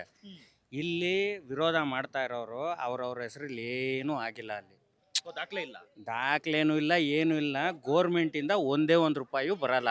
ತೆಂಗಿನ ತೋಟ ತಮಗೆ ಇದು ಪರಿಹಾರ ಬರಲ್ಲ ಅಂತ ಏನು ಬರಲ್ಲ ಸರ್. ಈಗ ನನ್ನ ಹೆಸರು ಮೇಲೆ ರೆಕಾರ್ಡ್ ಆಯ್ತಾ? ಖರಾಬ್ ಲ್ಯಾಂಡ್ ಎಷ್ಟು? ಖರಾಬು 2,600 800 ಎಕರೆ ಅಂತ ಒಂದು ಲೀಸ್ಟಲ್ಲಿ ಐತೆ. ಬಟ್ ಎಷ್ಟು ಬರ್ತದೋ ಗೊತ್ತಿಲ್ಲ. 700 ಎಕರೆ ಒಟ್ಟಿನಲ್ಲಿ ಗುಡ್ಡೆ ಎಲ್ಲ ಫುಲ್ಲು. ಈಗಿಲ್ಲಿ ಒಂದು 6,500 7,000 ಎಕರೆ ಒಂದು ಮೇನ್ ಇದಕ್ಕೆ ಬಂದರೆ, ಇನ್ನೊಂದು 3,000 ಎಕರೆ ಹೆಚ್ಚು ಕಮ್ಮಿ ಖರಾಬ್ ಲ್ಯಾಂಡು. ಈಗ ಇಲ್ಲಿ ಸ್ಟ್ರೈಕ್ ಮಾಡ್ತಾವ್ರೆ ಏನು ಗೊತ್ತಾ? ಎಲ್ಲರೂ ಫಸ್ಟು ನಮ್ಮ ಊರಲ್ಲೇ ಪೂಜಾರಿ ಅವನು 4 ಎಕರೆ ಗುಡ್ಡೆನ ಹಿಂಗಿಡಿಸ್ಬಿಟ್ಟು ಅರ್ಧ ಗುಡ್ಡೆನ ಎಳ್ದು ಅಡಿಕೆ ತೋಟ ಮಾಡವನೆ, ಎಲ್ಲ ಮಾಡವನೆ. 15 ವರ್ಷದಿಂದ ಬೆಳ್ಕೊಂಡು ತಿಂತಾವನೆ, ಕೃಷಿ ಮಾಡ್ಕೊಂಡವನೆ. ಅವನ ಹೆಸ್ರ ಮೇಲೆ ಯಾವುದೇ ದಾಖಲಾತಿ ಇಲ್ಲ, ಏನೂ ಇಲ್ಲ. ಗೋರ್ಮೆಂಟ್ಗೆ ಹೋಗ್ಬಿಟ್ಟು ನಾವೇನಾದ್ರು ಸಬ್ಮಿಟ್ ಮಾಡಬೇಕು ಅಂದರೆ, ನಿನ್ನ ಹೆಸ್ರ ಮೇಲೆ ಏನಾಯ್ತಪ್ಪ ತಂದುಬಿಟ್ಟು ಸಬ್ಮಿಟ್ ಮಾಡಿ ನಿನ್ಗೇನು ಬರ್ತದೋ ತಗೊಂಡೋಗ್ರಿ ಅಂತ ಒಂದು ಇದಾಯ್ತದೆ. ಬಟ್ ಇಲ್ಲಿ ಅವ್ರ ಹೆಸ್ರಿಗೆ ಏನು ಇಲ್ಲದ ಕಾರಣ ಅದನ್ನು ಕ್ಲೀನಾಗಿ ಕುತ್ಕೊಂಡು ಮಾತಾಡ್ಬಿಟ್ಟು ಏನೋ ಒಂಚೂರು ಅವ್ರಿಗೂ ಏನೋ ಒಂಚೂರು ಪಾಪ ಇವಾಗ 15-20 ವರ್ಷದಿಂದನೋ 50 ವರ್ಷದಿಂದ ಮಾಡ್ತಾ ಇರ್ತಾರೆ, ರೆಕಾರ್ಡ್ ಆಗಿಲ್ಲ. ಒಂಚೂರು ಏನೋ ಒಂದು ಪರಿಹಾರ ಒಂದು ಏನೋ ಇದು ಮಾಡೋದು ಬಿಟ್ಬಿಟ್ಟು ಇಲ್ಲ ನಾನು ವಿರೋಧಿ ಇದು ಅಂದರೆ ಏನೂ ಇಲ್ಲ. ಇದು ಒಂದು ಒಳ್ಳೆ ಪ್ರಾಜೆಕ್ಟ್. ಇದು ಇವಾಗ ದೇವನಹಳ್ಳಿ ಪ್ರಾಜೆಕ್ಟ್ ಅಂದ್ರೆ ಏನು ಯಾವ ರೀತಿ ಇರುತ್ತೆ ಪ್ರಾಜೆಕ್ಟ್? A1 ಪ್ರಾಜೆಕ್ಟು ಅಂದರೆ ಇದು ಒಂಥರ ಹೈಟೆಕ್ ಸಿಟಿ ಆಗುತ್ತೆ. ಏರ್ಪೋರ್ಟು ಸೋಮನಹಳ್ಳಿಲಿ ಬರ್ತದೋ ಇಲ್ಲ ಚೌಡಹಳ್ಳಿಲಿ ಬರ್ತದೋ ಗೊತ್ತಿಲ್ಲ ಅಲ್ಲಿ. ಇವಾಗ ನಾವು ದೇವನಹಳ್ಳಿಲಿ ಏರ್ಪೋರ್ಟ್ ಆದಮೇಲೆ ಸುತ್ತಮುತ್ತ ನೀವು ನೋಡಿದ್ದೀರ ಅಲ್ಲಿ ಹೆಂಗಾಗದು ಇಂಪ್ರೂವ್ಮೆಂಟು. ಇಲ್ಲಿ ಏನೂ ಇಲ್ಲ ಸರ್. 20 ವರ್ಷದಿಂದ ಒಂದೇ ಒಂದು ಬಂದ್ರೂ ಯಾವತ್ತಿದ್ರು ರೆಡ್ ಬೆಲ್ಟು. ನಾವು ರೆಡ್ ಬೆಲ್ಟು. ಇವಾಗ ಕುಮಾರಸ್ವಾಮಿ ಬಗ್ಗೆನೂ ಮಾತಾಡಲ್ಲ, DK ಇವ್ರು ಮಾಡಿದ್ರು ಅವ್ರು ಮಾಡಿದ್ರು, ರಾಜಕೀಯದ ಬೇಡ ಅಲ್ಲಿ. ನಾವು ಇಲ್ಲಿ ಏನು ಕೇಳ್ತಾ ಇರೋದು, ಒಂದು ಎಲ್ಲ ಮಾಡಿಬಿಟ್ಟು ಅವತ್ತು ಏನಕ್ಕೆ ರೆಡ್ ಅಂತ ಹಿಂಗೆ ಪ್ರಿಂಟ್ ಹೊಡೆದು ಮಡಗಿದ್ರಿ ಕುಮಾರಸ್ವಾಮಿ ಅವರು. ಎಲ್ಲ ನೀವೇ ಪ್ರೊಸೆಸ್ಸು ಎಲ್ಲ ಮಾಡಿದ್ರಿ. ಅಂತ ಮಾಡಿರೋದ್ರ ಉದ್ದೇಶ ಏನು? ಅವ್ರ ಹಿಂದೆ ಏನು ಉದ್ದೇಶ? ಹಿಂದೆ ಉದ್ದೇಶ ಅಂದರೆ ಬೇರೆ ಬೇರೆ ಉದ್ದೇಶ ಇರ್ತದಲ್ಲಿ. ನಾನು ಮುಂದಕ್ಕೂ ಹಿಂಗೆ ಇರ್ತೀನಿ, ಹಿಂಗೆ ಮಾಡ್ಬೋದು ಅಂದರೆ ಕಳ್ಳನ ಮನಸ್ಸು ಯಾವಾಗೂ ಉಳ್ಳುಳ್ಗೆ ಅಂತ ಅಲ್ಲಿ ಒಳಗೆ ಇದಿರ್ತದೆ. ಈ DK ಶಿವಕುಮಾರು ಏನು ಇವಾಗ ಬಂದ್ಬಿಟ್ರಲ್ಲ ಪಾರ್ಟಿ, ನನ್ನ ವಿರುದ್ಧವಾಗಿ ಇಲ್ಲಿ ರಾಮನಗರದಲ್ಲಿ ಟಾರ್ಗೆಟ್ ಆಗೋಯ್ತಲ್ಲ. ನಾನು ಅಲ್ಲಿ ಇಡ್ತಾ ನಂದು ಹೋಗ್ಬಿಡ್ತದಲ್ಲ. ಈಗ ಹೋಗದೆ, ಈಗ 17 ಸೀಟ್ ಅದೇ. ನೆಕ್ಸ್ಟಲ್ಲಿ 3 ಸರಿ ಸೋತವನೇ ಅವ್ರ ಮಗ. ಯಾರು? ನಿಖಿಲ್ ಅಪ್ಪ ಅವರು, ಪಾಪ ಅಪ್ಪಾಜಿಯವರು. ದೇವೇಗೌಡವ್ರು ಬಂದು ಪಾಪ ವಿಧಾನಸೌಧದಲ್ಲಿ ಕುತ್ಕೋತಾರಂತೆ. ಕುತ್ಕೊಳ್ಳಿ. ರೇವಣ್ಣನ ಅವ್ರ ಮಕ್ಕಳನ್ನ ಎಲ್ಲ ಹಾಳು ಮಾಡಿಬಿಟ್ಟು ಎಲ್ಲ ತಳೆದು ಪಾರ್ಟಿನೇ ಇವರು ಕುಮಾರಸ್ವಾಮಿ ಅವ್ರ ಮಗಳು. ಯಾಕಂದರೆ ಇವನ ಮಗ ಬರೋಕ್ಕಾಗಲ್ವಲ್ಲ ರೇವಣ್ಣ. ಹಾಂ ಹೌದು. ಈಗ ಕುಮಾರಸ್ವಾಮಿ ಬೆಳಿಬೇಕು ಅಂದರೆ ಈಗ ರೇವಣ್ಣ ಅಲ್ಲಿ ಅಡ್ಡ ಇದ್ದ. ಅವ್ರ ಮಕ್ಕಳುಗಳು ಹ್ಞೂ ಅಂತ ಪಾಪ ಅವರು ಅತ್ತಿಗೇನೋ ತುಳ್ದ ಏನೇನೋ ಮಾಡಿಬಿಟ್ರು ಅಲ್ಲಿ, ಮುಗಿಸ್ಬಿಟ್ಟ. ಈಗ ಪಾಪ ನೋಡಿ ರೇವಣ್ಣ ಅವರು ದೇವ್ರ ಥರ ಕೂತ್ಬಿಟ್ಟವ್ರು ಇವಾಗ ಅಲ್ವಾ. ಅವ್ರೇನು ಮಾಡೋಕ್ಕಾಗಲ್ಲ. ಈಗ ಇವರು ಯಾವುದು ಬೇಡಪ್ಪ ಅಂತ ಸನ್ಯಾಸಿ ಆಗ್ಬಿಟ್ಟಿದ್ದಾರೆ ಅವ್ರು. ಸ್ವಲ್ಪ ಸನ್ಯಾಸಿ ಆಗೋದಲ್ಲ, ಮಾನ ಮರ್ಯಾದೆ ಎಲ್ಲ ತೆಗೆದಂಥ ಪುಣ್ಯಾತ್ಮ. ಅವನು ಯಾರೋ ವಿಡಿಯೋ ಕೊಟ್ಟ ಇದು ಮಾಡ್ದ ಅಂತ ರಾಜುಗೌಡನ ಏನೋ ಅವನ ಹೆಸರು ಗೊತ್ತಿಲ್ಲ. ಹಾಂ, ಜೊತೆಲೇ ಹೋಗ್ಬಿಟ್ಟು ಕುಮಾರಸ್ವಾಮಿ ಪಕ್ಕನೇ ಹಿಂಗೆ ನಿಂತ್ಬಿಟ್ಟು ಮಾತಾಡ್ತಾನೆ ಅಂದರೆ ಅದೇನರ್ಥ? ಪಿತೂರಿ ಎಲ್ಲ ಇವ್ರದ್ದೇ. ಏನಂದರೆ ನನ್ನ ಮಗನ ಮುಂದಕ್ಕೆ ತರಬೇಕು. ನಿಖಿಲ್ ತರಕ್ಕೆ ಪ್ರಜ್ವಲ್ಲು ಒಂದು ಮಾತು ಹೇಳಿದ, ಯಾವನ್ನೇನು ಕೇಳೋದು, ನಾನು ಇಬ್ಬರು ಮಕ್ಕಳನ್ನೂ ಮುಗಿಸ್ಬಿಟ್ರ, ಜೈಲು ಊಟ ಆಗೋಯ್ತು ಅವ್ರಿಗೆ, ಮುಗಿಸ್ಬಿಟ್ರು ತಾನೇ ಅವ್ರನ್ನ. ಈಗ ಅವ್ರದ್ದು ಏನಾಯ್ತದೋ ಗೊತ್ತಿಲ್ಲ ಅಲ್ಲಿ. ನನಗೂ ಅವ್ರಿಗೂ ಸಂಬಂಧ ಇಲ್ಲ ಅಂದರು. ಆಮೇಲೆ ತಿರುಗಿ ಬಂದು ಮಹಾನ್ ನಾಯಕ ಬಂದು ಎಲ್ಲ ಇದು ಮಾಡ್ಬಿಟ್ಟ ಅಂದರು. ಇದಕ್ಕೆಲ್ಲ ಸೂತ್ರಧಾರಿ ಕುಮಾರಸ್ವಾಮಿಗಳೇ. ಆ ಮಹಾನ್ ಸ್ವಾಮಿಗಳು, ನಿತ್ಯಾನಂದ ಸ್ವಾಮಿಗಳು ಬಿಟ್ಟು ಹೊಂಟೋದ್ರು, ಎಲ್ಲವರೋ ಗೊತ್ತಿಲ್ಲ. ಇವಾಗ ಈ ಸ್ವಾಮಿಗಳು ಎಲ್ಲಿ ಬಿಟ್ಟು ಓಡೋಯ್ತಾರೋ ನೋಡಬೇಕು. ಪಾಪ ಅವರು ಚೆನ್ನಾಗಿರಲಿ. ಯಾಕಂದರೆ ಇಲ್ಲಿ ಜನಗಳ ಜೊತೆ ಅಲ್ಲಿ ಆಟ ಆಡ್ಕೊಂಡು ಇದು ಮಾಡ್ತಾವ್ರೆ. ಅವ್ರಿಗೇನು ಉದ್ದೇಶ ಅದೋ ನನಗೆ ಬೇರೆ ಗೊತ್ತಿಲ್ಲ. ಅದು ಇಲ್ಲಿ ರೈತರುಗಳ ಜೊತೆ ನಮ್ಮಲ್ಲೇ ಎತ್ತು ಕಟ್ಬಿಟ್ಟು ಒಂದು ಕೆಟ್ಟ ಸಂದೇಶನ ಅವರು DK ಶಿವಕುಮಾರ್ ಮೇಲೆ ಹಾಕ್ತಾವ್ರೋ ಇಲ್ಲ ರಾಜಕಾರಣಿಗೆ ಮಾಡ್ತಾವ್ರೋ ಗೊತ್ತಿಲ್ಲ. ಅಲ್ಲಿ ನಮ್ಮಲ್ಲೇ ತಂದು ಕಟ್ಬಿಟ್ಟು ಒಂದು ಕೆಟ್ಟ ಹೆಂಗನ ಮಾಡ್ಕೊಂಡು ನೀವು ಕಿತ್ತಾಡ್ಕೊಂಡು. ಈಗ ನೋಡಿ, ನಾವು ಅಲ್ಲಿ ಹೋದ್ರೆ ಇಲ್ಲಿ ಇವ್ರು ಸ್ಟ್ರೈಕ್ ಮಾಡ್ತಾರೆ, ಅವ್ರು ಸ್ಟ್ರೈಕ್ ಮಾಡ್ತಾರೆ, ಅವ್ರು ಯಾರು ಬರಲ್ಲ, ಆರಾಮಾಗಿ ಕೂತಿರ್ತಾರೆ. ಒಟ್ಟಿನಲ್ಲಿ ಒಂದು ಕೆಟ್ಟ ಒಂದು ಇದನ್ನು ಕ್ರಿಯೇಟ್ ಮಾಡಿಬಿಟ್ಟವ್ರೆ. ಒಂದು ಒಳ್ಳೆ ಅಭಿಪ್ರಾಯ ಇದು ಮಾಡ್ಕೊಂಡು ಮಾಡಿರಿ ಅದನ್ನು. ಇಲ್ಲಪ್ಪ ನೀನು ಹಿಂಗೆ ತಪ್ಪು ಮಾಡ್ತಾಯಿದ್ದೆ, ಹಿಂಗೆಲ್ಲ ಯಾರ್ಯಾರಿಗೆ ಅನ್ಯಾಯ ಆಯ್ತದೋ ಅವ್ರನ್ನೂ ತಗೊಳ್ಳೋಣ ಅಲ್ಲಿ. ಜಾಸ್ತಿ ಕೊಡಿ ಅಂತ ಕೇಳು. ಅಲ್ಲ, ಜಾಸ್ತಿ ಕೊಡೋದು ಬಿಡೋದು ಅದು ಬೇರೆ ಪ್ರಶ್ನೆ. ನೀವು ಕೂತ್ಕೊಂಡು ಒಂದು ಅಭಿವೃದ್ಧಿ ಅಂತ A1 ಸಿಟಿ ಅಂದರೆ ಅದೇನದು? ಒಂದು ಹೈಟೆಕ್ ಸಿಟಿ. ಒಂದು ಇವಾಗ ಅಲ್ಲಿ ಜಪಾನವರು ಕೇಳೋರಲ್ಲಿ ನಮ್ಗಿಲ್ಲಿ ಕೊಟ್ಟರೆ ನಮ್ಗಿಷ್ಟು ಕೊಟ್ಟರೆ ಅವರು DK ಶಿವಕುಮಾರು ಹೇಳವ್ರೆ, ನನಗೆ ಇಲ್ಲಿ ಮಾಮೂಲು ಥರ ಸಿಟಿ ಆಗಬಾರ್ದು, ಒಂದು ಹೈಟೆಕ್ ಸಿಟಿ. ಅಂದ್ರೆ ಜಪಾನ್ ಕಂಪ್ನಿನ ಮಾಡ್ತಾ ಇರೋದಿಲ್ಲ ಸಿಟಿನ? ಇಲ್ಲ, ಜಪಾನ್ ಸಿಟಿ ಅಲ್ಲ. ಅವರು ಸ್ವಲ್ಪ ಪಾರ್ಟ್ ಆಫ್ ನಮ್ಗಿಲ್ಲಿ ಕೊಡ್ರಿ ಅಂದರೆ ನೀವು ಸುಮ್ಮನೆ ಜಮೀನು ತಗೊಂಡು ಹಂಗೆ ಇದು ಮಾಡೋದಲ್ಲ. ಒಂದು ಹೈಟೆಕ್ ಸಿಟಿ ಕ್ಲೀನಾಗಿರಬೇಕು, ಎಲ್ಲ ಒಂದು ಸ್ವಚ್ಛವಾಗಿ ಇರಬೇಕು ಅನ್ನೋದು ಒಂದು ಉದ್ದೇಶದಿಂದ ಮಾಡವ್ರಲ್ಲಿ. ಅದನ್ನು ಇವರು ಏನೇನು ಮಾಡ್ತಾರೋ ಏನು ಕತೆನೋ ಇವ್ರಿಗೆ ಅವ್ರ ಅಂಡರ್ಸ್ಟ್ಯಾಂಡಿಂಗ್ ಇಲ್ಲ. ಇಬ್ಬರೂ ಒಂದೇ ಜಾತಿಗೆ ಸೇರಿದವರು ಆದರೂ ಕಚ್ಚಾಡ್ಕೊಂಡು ಇವನ ಮೇಲೆ ಬಂದ್ಬಿಟ್ನಲ್ಲ, ನಾನು ಬರಲಿಲ್ಲ ಅಂದರೆ 2 ಸಾರಿ ಮುಖ್ಯಮಂತ್ರಿ ಆದರೂ ಸಹ ಅಲ್ವಾ. ಈಗ ಇವ್- ಕುಮಾರಸ್ವಾಮಿ ಮುಖ್ಯಮಂತ್ರಿ ಆದ್ರೆ ಹಾ ಕುಮಾರಸ್ವಾಮಿ ಡಿ ಕೆ ಅವ್ರಾದ್ರೆ ನನಗೆ ಇಷ್ಟ ಇಲ್ಲ ಅಂದ್ರಲ್ಲ, ಈ ಅಪ್ಪನ್ನ ಕರ್ಕೊಂಡೋಗಿ ಬಾಂಬೆಲಿ ಕುಂತ್ಕೊಂಡು 3 ದಿನ ಕಾದ್ನಲ್ಲ ಕುಮಾರಸ್ವಾಮಿ ಮುಖ್ಯಮಂತ್ರಿ ಇನ್ನ ಇರಬೇಕು ಅಂತ ಹೋಟೆಲ್ ಮುಂದೆ ಕುಮಾರಸ್ವಾಮಿ ಅವ್ರಿಗೆ ನಾಚಿಕೆ ಆಗಲ್ವೇ? ನಾನು ಕುಮಾರಸ್ವಾಮಿ ಪರವಾಗಿ ಇದ್ದದ್ದು.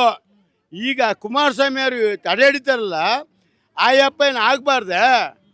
ಯಾಕೆ ರೈತ, ಯಾವ ರೈತನಾಗಲಿ ಯಾವ ಮನುಷ್ಯನಾಗಲಿ, ನಾನು ಜಾತಿ ಕುಲ ಹೆಂಗಸ್ ಮಾತಾಡಲ್ಲ, ಎಲ್ಲ ನಮಗೆಲ್ಲ ಸರ್ವರೆಲ್ಲ ಒಂದೇ. ಆದರೆ ಯಾರೇ ಆಗಲಿ, ಅವತ್ತು ಕುಮಾರಸ್ವಾಮಿ ಮುಖ್ಯಮಂತ್ರಿ ಯಾರು ಆಡಿದ್ರು? D K Shivakumar.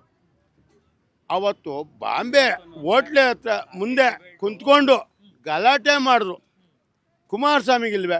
ಇವತ್ತು ನಿಮ್ಮ ಮುಖ್ಯಮಂತ್ರಿ ಇಷ್ಟ ಇಲ್ಲ ಅಂದರೆ ಕುಮಾರಸ್ವಾಮಿನೇ ಮುಖ್ಯಮಂತ್ರಿ ಮಾಡ್ಬಿಡೋಣ. ಈಗ ಕುಮಾರಸ್ವಾಮಿನೂ ಕಾದು ನೋಡಲಿ, ಒಂದು ತಾಳ್ಮೆ ಮಾಡ್ಕೊಳ್ಳಿ, ನೆಕ್ಸ್ಟ್ ಮಾಡೋಣ ರೈತರು ಅಲ್ವ ಸರ್, ನೆಕ್ಸ್ಟ್ ಮಾಡೋಣ. ಆದರೆ ರಾಜಕೀಯ ಹರಿಯೋ ನೀರು ಬೀಸೋ ಗಾಳಿ ಯಾವುದು ಸಹಜ ಇಲ್ಲ. ರಾಜಕೀಯರು ನಾನು ಶಿಸ್ತಾಗಿ ಯಾವುದು ಮಾತಾಡಲ್ಲ. ರಾಜಕೀಯರು ನನ್ನೂ ಸೇರಿಸಿ ಮಾತಾಡ್ತೀನಿ ಸಾರು. ನಾನು ಒಂದೊಂದು ಕಾಲದಲ್ಲಿ ಒಂದೊಂದು ಕಡೆ ತಿರ್ಕೊಂಡಿದ್ದೀನಿ, ರಾಜಕೀಯಗೆ ತಿರ್ಕೊಂಡಿದ್ದೀನಿ. ರಾಜಕೀಯದಲ್ಲಿ ಇಂಥವ್ರಿಗೆ ಓಟ್ ಆಗಬೇಕು ಅಂದರೆ ಯಾರು ಏನು ಬಾರ್ದು ಮಡಗಲ್ಲ, ಯಾರು ಒಳ್ಳೋರು ಓಟ್ ಹಾಕ್ತೀವಿ. ಆದರೆ ಕುಮಾರಸ್ವಾಮಿಗೆ ಹೇಳೋದು ನಾನು ಏನಂದರೆ, ಅವ್ರ ಅಪ್ಪನೂ ಸತ್ಯಾಗ್ರಹ ಮಾಡೋದು ಬೇಡ, ಮೊಮ್ಮಕ್ಕಳು ಆಡ್ಸ್ಕೊಂಡಿರ್ಲಿ. ಕುಮಾರಸ್ವಾಮಿ ಸತ್ತಿಲ್ದೆ ಇವತ್ತೆಲ್ಲ ನಾಳೆ ರೇವಣ್ಣ ಫ್ಯಾಮಿಲಿ ಯಾವ್ದಕ್ಕೂ ಇದಕ್ಕೆ ಬರ್ತಾ ಇಲ್ವಾ? ಇದು ಬರೀ ಇಲ್ಲ ಸರ್, ಅವ್ರು ಬರಲ್ಲ. ಅವರು ರೇವಣ್ಣನ ಪೈಕಿಯರು ಅವರ ಮಕ್ಕಳುಗಳು 3 ಯಾವುದಕ್ಕೂ ಇಲ್ಲ ಬರಲ್ಲ. JDS ಅಂದರೆ ಕುಮಾರಸ್ವಾಮಿ ನಿಖಿಲ್ ಬಿಟ್ರೆ ರೇವಣ್ಣನಾಗಲಿ ಪಾಪ ಅಮ್ಮನಾಗಲಿ ಅವ್ರನ್ನಾಗಲಿ ಯಾರನ್ನೂ ಹತ್ರಕ್ಕೆ ಸೇರ್ಸಲ್ಲ. ಇದು ಪ್ರೀ ಪ್ಲ್ಯಾನ್ ಮಾಡಿಬಿಟ್ಟೇನೆ ಅಯ್ಯಪ್ಪ ಅಲ್ಲಿ ನನ್ನ ಮಗನ್ನ ಮುಂದಕ್ಕೆ ತಂದ್ಬಿಟ್ಟು ಬಿಡಬೇಕು ಅನ್ನೋದು ಉದ್ದೇಶದಿಂದಾನೇ ಕ್ಲಿಯರ್ ಮಾಡಿ ಬಿಟ್ಟವ್ರೆ. ರೇವಣ್ಣ ಇವತ್ತು ಸ್ಟೇಟ್ಮೆಂಟ್ ಬರ್ಬೋದಾಯ್ತಲ್ಲ, ಅವರು JDS ಪಾರ್ಟ್ ಅಲ್ವಾ, ಬಂದು ಇಲ್ಲಿ ನಾನು ಇದ್ದೀನಿ ದೇವಗೌಡನ ದೊಡ್ಡ ಬಿಜೆಪಿಯವರು ಯಾರು ಬರ್ತಾ ಇಲ್ಲ ಇಲ್ಲಿಗೆಲ್ಲ ಜಾಸ್ತಿ. ಭಾಳ ಕಡೆ ಫ್ರೀಡಮ್ ಪಾರ್ಕಲ್ಲಿ ನಡೀತಾ ಇದೆ, ಸರ್. ಅಶೋಕ್ ಆಗಲಿ, ರವಿ CT ರವಿ ಆಗಲಿ, ಎಲ್ಲ ಅಲ್ಲಿ ಅಶೋಕು ಅಲ್ಲಲ್ಲ, ನಾ ಕೇಳ್ತಾ ಇರೋದು ಈಗ ಇಬ್ರು ಈಗ ಕೊಯ್ಲೇಶ್ ಇದು ಇಬ್ರು ಪಾರ್ಟ್. ಹೌದೌದು, ಕೊಯ್ಲೇಶನ್ ಗೌರ್ಮೆಂಟು ಇಲ್ಲಿ ಯಾಕೆ ಬರ್ತಾ ಇಲ್ಲ ಅಂತಲ್ಲ, ಫ್ರೀಡಮ್ ಪಾರ್ಕಲ್ಲಿ ಮಾಡ್ತಾವ್ರು ನೋಡಿ. ಅಲ್ಲಿ ಇವಾಗ ಇಲ್ಲಿ ಯಾಕೆ ಬರಲ್ಲ ಅಂದರೆ, ಇಲ್ಲಿ ಬರೋಕ್ಕೆ ಕುಮಾರಸ್ವಾಮಿ ಆಗಲಿ ನಿಖಿಲು ಬಿಡಲ್ಲ. ಅರ್ಥ ಮಾಡ್ಕೊಂಡ್ರ? JDS ಇರಬೇಕು. ಈಗ ನಾವು ನೀವು ನೀನು ಇರೀ, ನಾವು ನೀವು ಈಗ ಕುಮಾರಸ್ವಾಮಿ ಕಂಡ್ರೆ ಅವ್ರಿಗೂ ಒಂಥರ ಆಗ್ತಾ ಇಲ್ಲ ಒಳಗೊಳಗೆ. ಯಾಕೆ ಅಂತಂದ್ರೆ ಈ ಕುಮಾರಸ್ವಾಮಿ ಅವ್ರು ಬರಕ್ ಬಿಡ್ತಾ ಇಲ್ಲ. ಟ್ರ್ಯಾಕ್ ಅವರು ಫಾರ್ವರ್ಡ್ ಆಗಿ ಮುಂದೆ ನುಗ್ತಾವ್ರಲ್ಲ, ನಾವು ಯಾಕೋ ಬ್ಯಾಕ್ವರ್ಡ್ ಹೋಯ್ತಾ ಇದ್ದೀವಿ. ಹೆಂಗ್ ಮಾಡೋದು? ಏನಾರು ಮಾಡಿದ್ರೆ ಟ್ಯಾಕಲ್ ಮಾಡಬೇಕು ಅಂದ್ಬಿಟ್ಟು ಈ ಫ್ರೀಡಮ್ ಪಾರ್ಕಲ್ಲಿ ಪ್ರತಿಭಟನೆ ಬರೋದಾಗಿರೋ ಅವರು ಇಲ್ಲಿಗೆ ಬರಬೇಕಿತ್ತು, ಇಲ್ಲೂ ನಿಮ್ಮ ಜೊತೆ ನಿಂತ್ಕೋಬೇಕಿತ್ತು, ಇರಬೇಕಾಯ್ತು. CT ರವಿ ಆಗಲಿ, ಅಶೋಕ್ ಆಗಲಿ, ವಿಜೇಂದ್ರ ಆಗಲಿ ಯಾರು ಬರಲ್ಲ ಅಲ್ಲಿ, ಯಾರನ್ನೂ ಬರೋಕ್ಕೂ ಬಿಡಲ್ಲ. ಅಲ್ಲಿ ಹಳೆ ಮೈಸೂರು ಭಾಗಕ್ಕೆ ಯಾರನ್ನೂ ಬರೋಕ್ಕೆ ಬಿಡಲ್ಲ. ನಮ್ಮದೇ ಟ್ರ್ಯಾಕು. ರಮೇಶ್ ಅಂದ್ಬಿಟ್ಟು ಅಂಜಿಪುರ ಕಾಲೋನಿಯವರು. ನಾವು ಬೆಂಗಳೂರಲ್ಲೇ ಇದ್ದೀವಿ, ಇಲ್ಲೂ ನಮ್ಮ ಜಮೀನು ಐತೆ. ಪಪಾಯಿ ಬೆಳೆದೆ, ಎಲ್ಲ ಲಾಸು. ಕೂಲಿ ಒಬ್ಬರು ಸಿಕ್ಕಲ್ಲ. 1000 ರೂಪಾಯಿ ಕೊಡಬೇಕು ಅವ್ರಿಗೆ. ಬೆಳಿಗ್ಗೆ ನಾಷ್ಟ, ಮಧ್ಯಾಹ್ನ ಊಟ, ಸಾಯಂಕಾಲ ಹೋದರೆ ಎಣ್ಣೆ ಕೊಡಿಸಿ ಬಿಡಿ ಬೆಂಕಾಡ ಕೊಟ್ರೇ ಬೆಳಿಗ್ಗೆ ಬಂದು ಕೂಲಿ ಮಾಡ್ತಾರೆ. ಇಲ್ಲ ಅಂದರೆ ಇನ್ನೊಬ್ಬ ಯಾರು ಕರೆದ್ರೆ ಅಲ್ಲಿ ಹೋಯ್ತಾ ಇರ್ತಾರೆ. ಓಕೆ, ಎನಿವೆ ನಾವು ಪಾಪ ಕುಮಾರಸ್ವಾಮಿಗೆ ಬೈಯೋದು ಇದು ನಾವೇನು ಮಾಡೋಕ್ಕೋಗಲ್ಲ. ಇಲ್ಲಿ ಒಂದೊಳ್ಳೆ ಪ್ರಾಜೆಕ್ಟು ಬಂದರೆ ಈ ಸುತ್ತಮುತ್ತ ಒಂದು ಡೆವಲಪ್ಪು. ಇವಾಗ ನೀವು ನೋಡಿರ್ಬೋದು, ಎಲೆಕ್ಟ್ರಾನಿಕ್ ಸಿಟಿಗೆ ಹೋಗಿ ಅಕ್ಕಪಕ್ಕ ನೀವು ನೋಡಿ 30